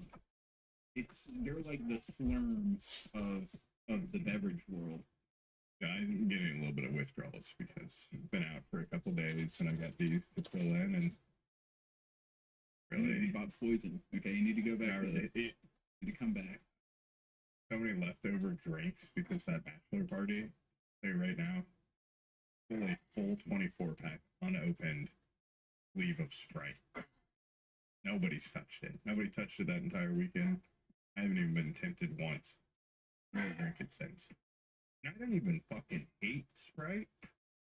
Maybe I like 7-Up more when I was a kid or something. I don't know, but it's not really. It doesn't have the call. Yeah. Of the addiction that I get. Diet Coke. You want to hear something? This is might be racist, but we put out that little refrigerator of drinks for the delivery drivers, and Abby tried stocking it with all these different drinks. Wait to see how this gets potentially racist. Abby tried drinking or stocking it with all sorts of different drinks. We put a lot of Diet Cokes in there, and regular Cokes, and the delivery guys weren't drinking them. And she's like, "What do they want? What could I get them?" And all the delivery guys are black dudes, and she went out and got Fanta. They fucking loved Fanta. They love Fanta. They tore that. Come on now, Fanta, Fanta. She stocked it up with grape and orange Fanta. It was gone. There was flying off the shelf. They would come up and grab two. They were like, "I'm taking two with me." And they would leave Fantas under their arms. I loved it. And so now I know for next year, stock that shit up with Fanta. That is the drink of the season. So to get into the Faygo market. Stock it with nothing but cotton You might candy have some Faygo and all their different flavors. Insane Clown Posse fans showing up there. That's when I move up to like Michigan. That's when I'll start stocking it with Faygo. Oh my god, yeah. Cotton candy Faygos. That's like gold up there. It's one of the best sodas I've ever had. My friend and I we used to drive to Chicago from Indiana. There's one gas station that had it on the way up. We'd just get a big bottle. Grab the bottle, take the dust off of it. No, nobody else is like one of their big bottles is like 150 grams of sugar or something. It was horrible for you. But we just take like the cap off and fill the cap and just like put it in the driver's.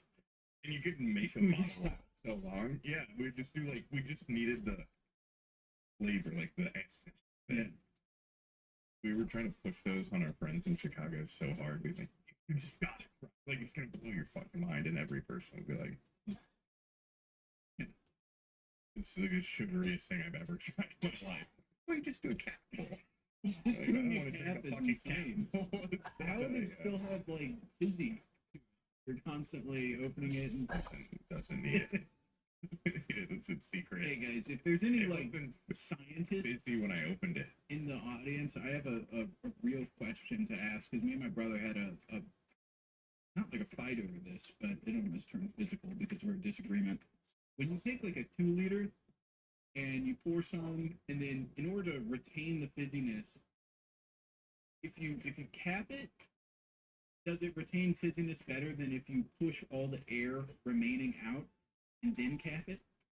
Have you ever seen people do that where it's like a halfway filled 2 liter and you push all the air out? at that point, I think you have like a negative pressure inside the bottle, and so any gases that would release from the soda would then you would give it extra space to fill. You know what I mean? Whereas I feel like what you want to do would be like pressurize the bottle and then cap it. So you are against I'm pushing all the air. against pushing all the air out. I feel like that's counterintuitive to keeping the carbonation in the soda. Like, dude, this you're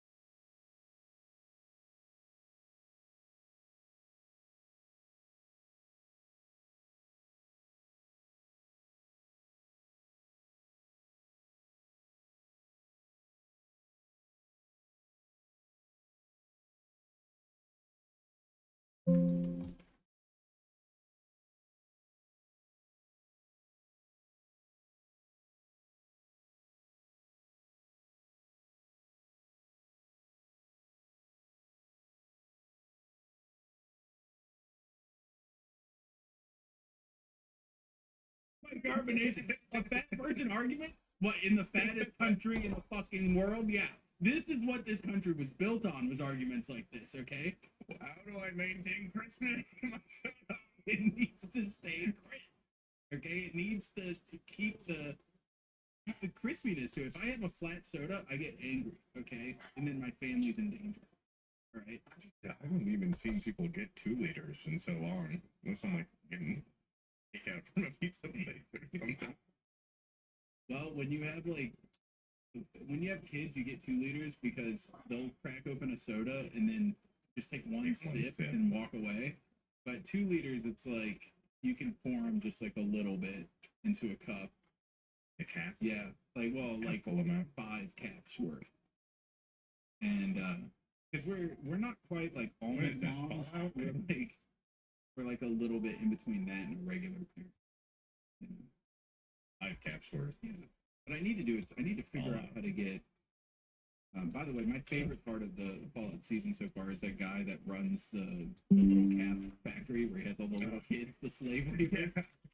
And then that guy like saves them, and he's just like, "Oh, what you been up to?" I'm like middle management at the cap factory. Like that. That's just funny. It's like one of the stupider things because it makes the power armor guys look like idiots the way they're just like clumsily swinging around and stuff. But it's just funny. Hate when they disrespect the brotherhood. Just wait till Liberty Prime shows up. Oh, right. Shit. I didn't even think about that. I wonder if Liberty Prime's gonna be there. Yeah, he's cool. He's like one of the heroes. I thought that. Actually, I don't want to give you spoilers because I don't know if you're there yet. But there's another thing. Pointing like that. Oh, really? I'm waiting. Yeah, I figured they would be around somewhere. They got to be around. Yeah. Where the fuck are they? How they do them? Be practical, big CGI monster. I think it should be a big CGI monster. Just really bad CGI. I want it to be very poorly done. I think it should be stop motion. Yeah, big claymation. It should be on clay, yeah. I think it should be rotoscoped, like old like animated movies. I mean, I would be totally cool with either of those. Yeah. Yeah. Just rewatched the first episode of Dark Crystal Age of the Resistance recently, and was just completely brought back to how sad I am that that show got canceled, and how awesome the puppets are in that. Then there was a sale recently where they sold a bunch of the props from that movie, and I've never wanted to be like a rich person more in my life because they were selling like full scale puppets and stuff, and they were going like $10,000 or like $30,000. How popular is that show? What the hell? Show clearly wasn't popular enough, but you know the original pretty popular. I don't know. I mean, it's just like you get your hands on some Jim Henson puppet stuff. Yeah. You know, people want This is people the want part of movie that. with David Bowie. No, that's not Renko. Is this? He said Dark Crystal? I've never seen the Dark Crystal. Maybe. With the Gelflings and Skeksis. Oh. And I have seen parts of this movie. I've never seen the movie. Well, they have a show on Netflix that's a prequel series called The Dark Crystal Age Resistance. And it is awesome because it's like a big budget. Like there's some CGI in it and stuff, but then they'll have like a warrior guy and he's just running like a little puppet, and sometimes they'll show their feet and they're just like, and it's remarkable, like really fun creature design and little alien world stuff. I just think. And Jim Henson's the guy from Sesame Street. You see the Muppets guy? Yeah, Muppets guy. I'm sorry, Jim Henson. Yeah, Henson. Yeah, he's Muppets. Okay. Yeah, here he is holding Kermit. I'm not up on my puppetry. Well, dude, you listen to that goddamn Muppets Christmas album every day for the past You had to justify the purchase, dude. You had to. I'd say it's been justified. You know what? Wait, Jim Henson, he is the guy that made Bert and Ernie. Yeah. But he's like just the father of puppetry and Yeah. media, I guess. I mean, I wonder how much pussy this guy got being a father of puppetry. That is insane. I think he could make it. Honey, what kind of porn do you jack off to? And he goes, I make my own. Women that don't look like you. Miss Piggy. At a point, that's better than some of the things you could actually be watching, so. It was the nicest thing I could think of. I was trying to save you. Don't go into my workshop. Don't go to the Jim Henson workshop.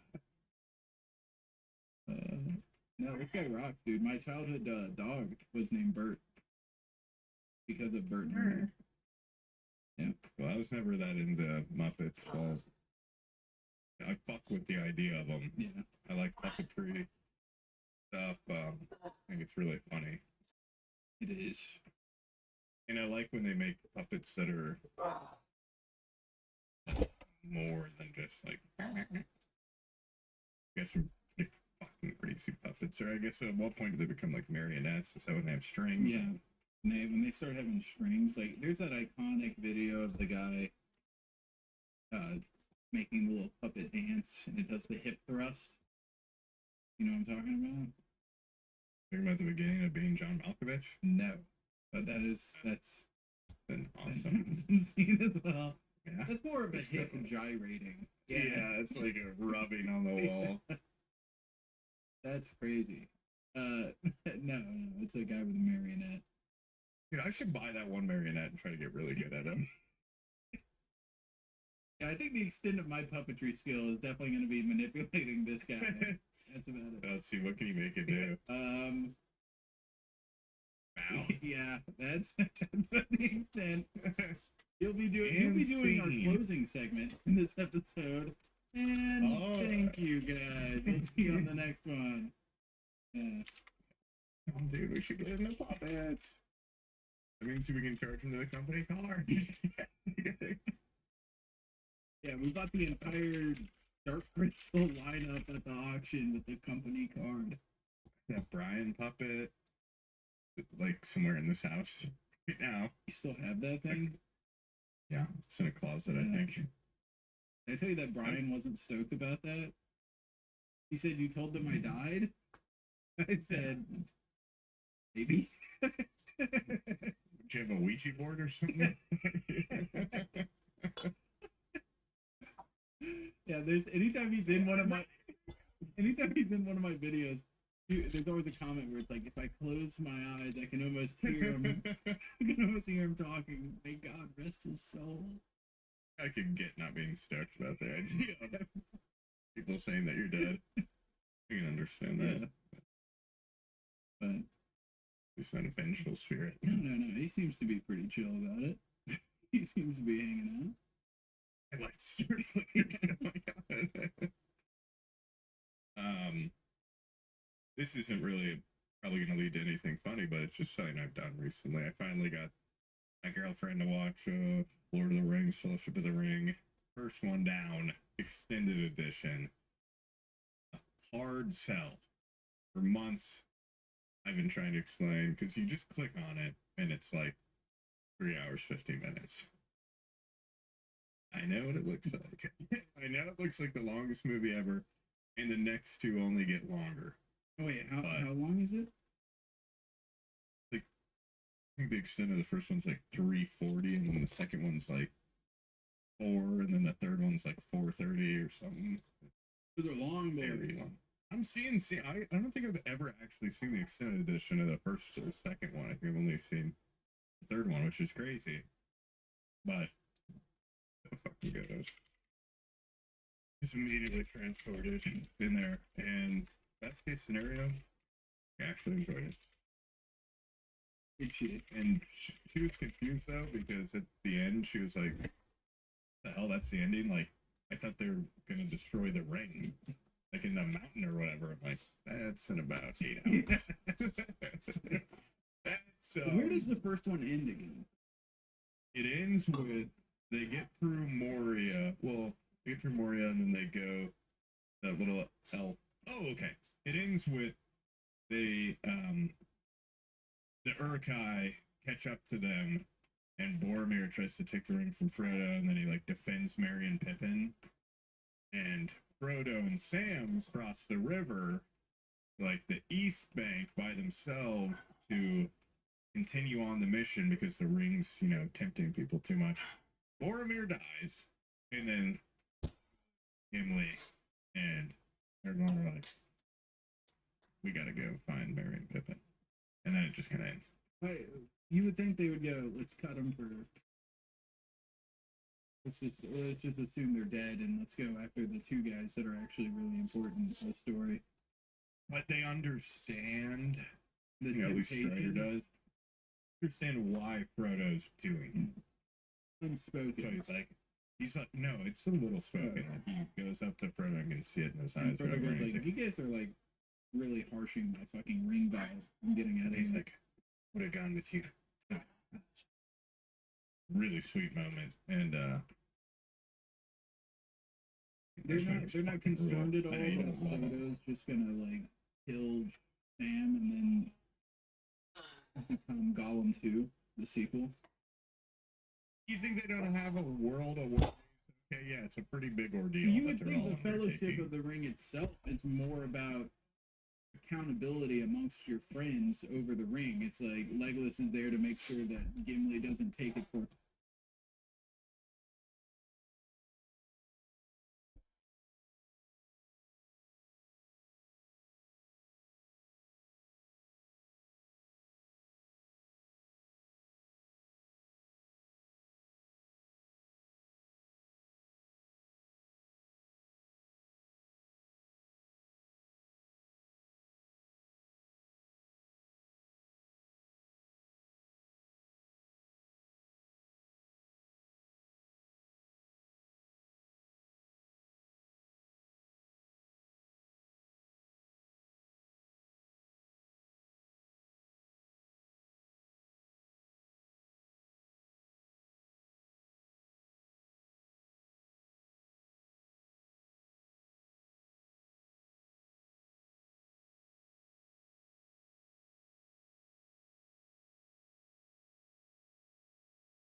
And Gimli's there to make sure that Frodo doesn't take it for himself. And sometimes being a friend is trusting that your friend is making the gonna right choice. make the right choice with the all-corrupting ring that corrupts. Yeah, well, freaking hobbits aren't as Corruptible. affected by it because they just want to drink beer and farm. And honestly, they rule. Yeah, Their they little do villages rule. But Yeah. what if the ring just whispered in Frodo's ear and says, like, could give you the strongest liver in the world. You could drink so much fucking beer. I did see a TikTok earlier today. I don't know how true it was, but somebody was, this like Lord of the Rings nerd was answering a question because they're like, how is Sam not tempted by the ring when he's like around Frodo all this time, like in Mordor and stuff? And he's like, well, actually, in the books it does say that like the ring's trying to tempt Sam by being like, I'll make you a king or whatever. He's like, I don't want that. I just want to be a gardener. And it's like, look, it gave him like a vision of like all of Mordor, huge garden with like the most beautiful tree vegetation. He's like, that's way too much. Like, I just want my little garden and that's it. Yeah, like, holy shit, it's such a burden. Like, I just want like a little tiny garden. Like, they don't have like the greed of men, you know? Yeah. They're just like, I just want my little fucking house. That's pretty I just want a little garden. What does Frodo want? What's it so bad? You want Sam. I don't know. Peace. You go to elf heaven. I don't know. I mean, it's been a really long time since I read the books. I have the books. Literally right there. Remember those? I won them. I won that auction. Remember that? Oh. Stole them right out from under your nose. Haven't read them yet. Haven't even cracked them open. I need to. I need to read They're them. really good They're books. supposed to be great. He's a great world builder. Get ready for a lot of songs. Ooh, I love songs. You skim through them if you need. I did. Did I tell you about that guy? I found his YouTube channel where all he does is like he just talks about different aspects of Lord of the Rings, but he does it in this great little room that he has where I think he's just built his life to be like a hobbit. It looks like a place that Bilbo would have in his house to just read books. He's like, come with me into my study and we can talk about Strider for a second.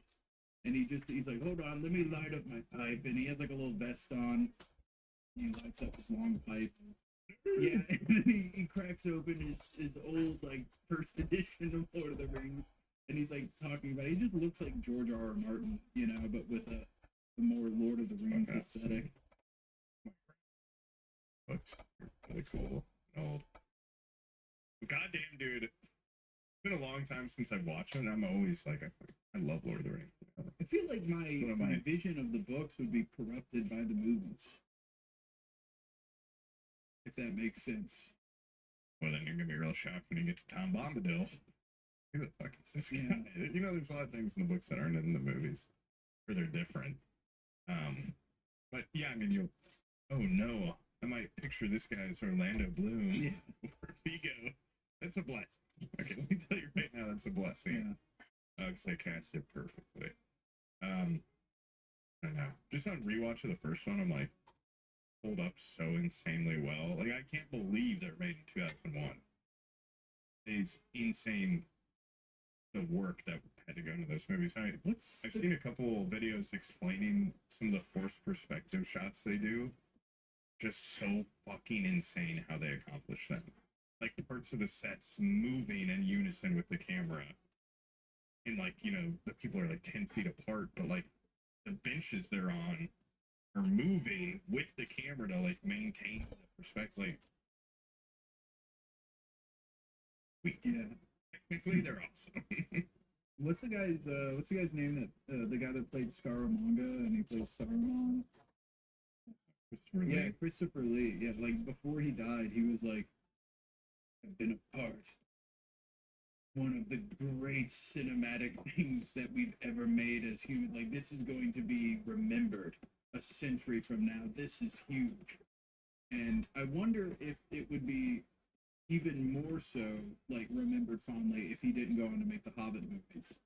Because now, like, when I look back at Lord of the Rings, I kind of, like, roll my eyes just knowing that he does make, you know, the Hobbits later on. Peter Jackson or? Yeah. Saruman. Well, you know, with the Hobbits, they did like a year and a half of pre-production with Guillermo del Toro as the director. Yeah. And then they replaced them like last minute, and take that into consideration at all. No, it's the studio rushing the shit. Like they didn't get them extra time to prepare. Like for Lord of the Rings, they're talking about how they had like a bunch of the outfits and stuff ready a year before they even started shooting. The level of prep was just insane. And then for the Hobbit, they had to like build most of it while they were filming. You're like the people that explain to me like Stalker 2 sucked because blank, blank, blank, blank, blank. You gotta cut them some slack. And I go, I'm not saying I don't dislike the movies. I'm just saying there's a reason why. Like I'm sure I don't think they would have ever been as good as Lord of the Rings because they're stretching out one book into 3, which is the smallest book. I got that book too. That's a funny little book. That's a good book. It's small, but it's not. It shouldn't have been 3 fucking 3.5-hour movies. No, I'm saying you think it diminishes the legacy of Lord of the Rings by them being made the same way that like have you ever heard that like the Matrix is diminished because they made the follow-up movies? I get what you're saying, but it's like I think in a way sure it diminishes it, but I think I can pretty easily separate. You know, I don't watch the original Star Wars and I'm like on Solo movie. Yeah. Why did you do this? You know, I'm like it still holds like big of a deal Lord of the Rings was when they came out. Like reference they are in pop culture and shit. And like, you know what my favorite part of Lord of the Rings is that guy eating when they're over. No, that guy eating those tomatoes like a fucking psycho, and like he's that guy fucking rules. And then he gets caught on fire or something, and just like he like the longest path to run there. He's like, fuck going off the left or the right. I'm going all the way down the length of this thing, and then jumping off because it looks. That's the good. If I'm gonna commit suicide, it's gonna be right off the tip up there. My family's gonna have to watch me for a while. Running for like 40 seconds down the length of that thing. Yeah, screaming, arms waving the whole time. Yeah, that guy rules. Yeah, he's so fucking crazy. You can just say that. It's like I know, as a little kid, it's just like what you just. Sing for me, little man. Yeah, that'd be you. I love this little man boy that's like 50 years old. Sing for me. Why does the little guy like like lay himself at his feet and go like I'll serve you? Like why does he? Remember, I'm not like a fucking encyclopedia, man. Like when he did that, I was like, don't you see this guy's like a psycho? Like this guy's not very cool. And he just seems so insistent on being he's like, I'll swear myself to you. I'm like, that guy, it's like Boromir saved them, and it's like Boromir's dad. Is it? It's the Steward of Gondor, dude, and then Faramir and Boromir are his sons, but they're actually pretty different. You'll see that one day. When I have the attention span to open up my books for more than 10 seconds. Or the attention span to watch the extended edition. Fork. Yeah. Oh, beautiful. It was a way to split it up into 2 parts. It's a hard sell when you're making somebody watch a movie. Yeah. And then after 2 hours, it was halfway done. And I was like, we could take a break. Thank God. I get to like live my life for a minute. And then the next day I'm like, well, you know what time it is. 2 more hours, and then maybe we can start the second one right after. Yeah. I think like last night I was like, do you want to watch another episode of Fallout? And I was like, how long is it? She was like 40 something minutes. I'm like, fuck that, dude. I ain't got time for that. Weak. Nope. You're weak. Nope. I'm so good at just sitting down and watching TV too. When I'm on my deathbed, I'll be able to smile and look back and say, I watch so much media. Dude, I'm like a media consumer in a way that a lot of people aren't. I can sit there and put slop in my brain. Find such comfort. I've been watching Smallville. Text you that. I'm like season 5, and it's like 20 some episodes a season, like 40, 50-minute episodes. Same things happening basically every week. And I'm just going, nice. I think I watched 2 seasons of Stranger Things, and at the end of the second season, I was like, "That's exactly what happened in the first season. Why would anybody watch more of this?" And I never watched it You again. wouldn't get I it. don't get it. You couldn't make it one day. The cage I was raised in. My grandpa used to watch Supernatural, and there's like 15 seasons of that. Of them just being like, and then the next week, like, a new monster. Yeah. Week, a new monster, and on and on. I grew up Yeah, any, watching like, the CW Rifleman. show. You ever seen that show? You. That's the same shit, dude. Someone got kidnapped. I'm gonna go save him. Be right back. Saved him. Okay, next episode. I just forgot. Like, it's almost.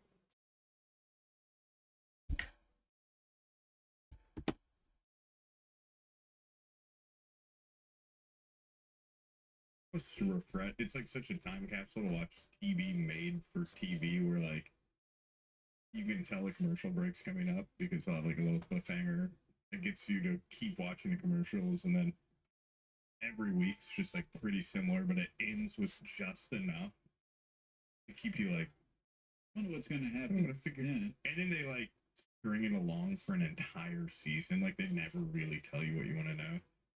And it's like that show, especially, it's so 2004 that like they'll be like, this guy's a bad boy. He's just listening to Linkin Park and has like a leather coat on and a puka shell necklace. They just look so stupid. And the show is so guilty of like, I'm gonna try to hack into the hospital's record system, and they'll just play sound effects of like, and I'm in. And that just happens all the time where like high schoolers are on their school computer and they're like, I'm gonna try to look into this a little bit more. They just throw in the craziest fucking sound effects, and then they're always in. It's just awesome. Awesome hacker trope is them typing and then going, I'm in. I got it. Where somebody will be trying to do it, and then the better person's like, let me take a stab at that. And then they go, and then they're in. Yeah. And there's been a couple times where they'll just have like ones and zeros on the screen and like the HTML in it for the website they're looking at. So awesome. I They're even hate that talking kind of about hacking. I think that hacking is for nerds. The hacking I like is when you call up people and go like, hey, I'm like Deborah from accounting, and I'm trying to get my employee number for this, and phishing. You just sit there and like lie to people in order to get information. And did you just nod and face plant your microphone? Yeah. But there was things like that guy Boogie, the big fat guy, the YouTuber guy, Boogie 2988. Yeah, I think the big fat guy with the veneers. He got his YouTube channel stolen because someone like called up YouTube support and were just like, I'm Boogie. I need prove it. Voice activation recognized. Boogie. And they stole his channel. They stole his fucking channel by doing that. I'm like, that's so fucking awesome. Yeah, that is cooler than just going like, yeah. Dude, trust me. It's just like, so, it's me. Come on. I want to get my YouTube channel. Yeah, I'll make another angry little gamer video. Come on. I'll be raging. I'm in the Boogie's account. I mean, my account. Please. That's real hacking. It's social hacking. That's cool. They had a sheriff in the show go, I even tried one of those Google searches. What year is this? It's incredible. We're so fresh out of 9/11. Yeah. You can see how it affects everyone. That Clark Kent, I'll tell you what, he is. Have you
too are looking financial.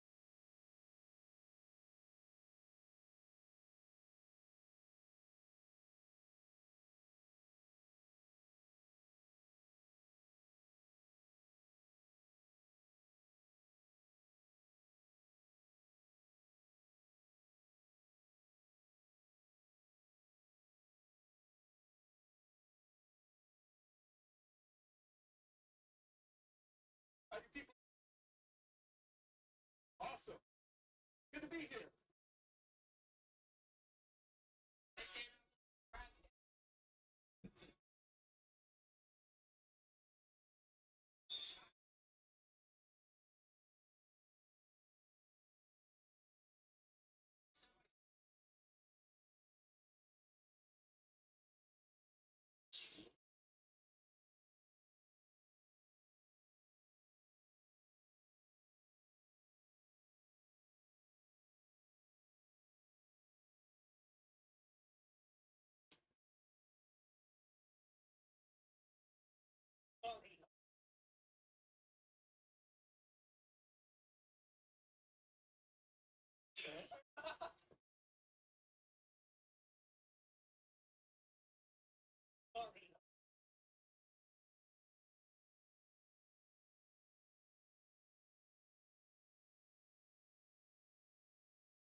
POV. Finally.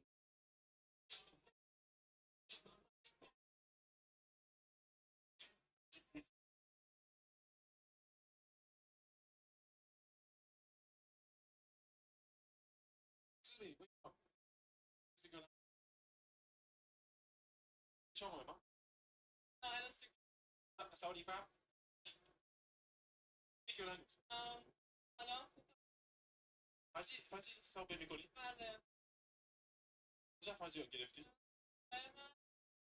چند زبانه میدونی سیستم میدونی ما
Mm-hmm.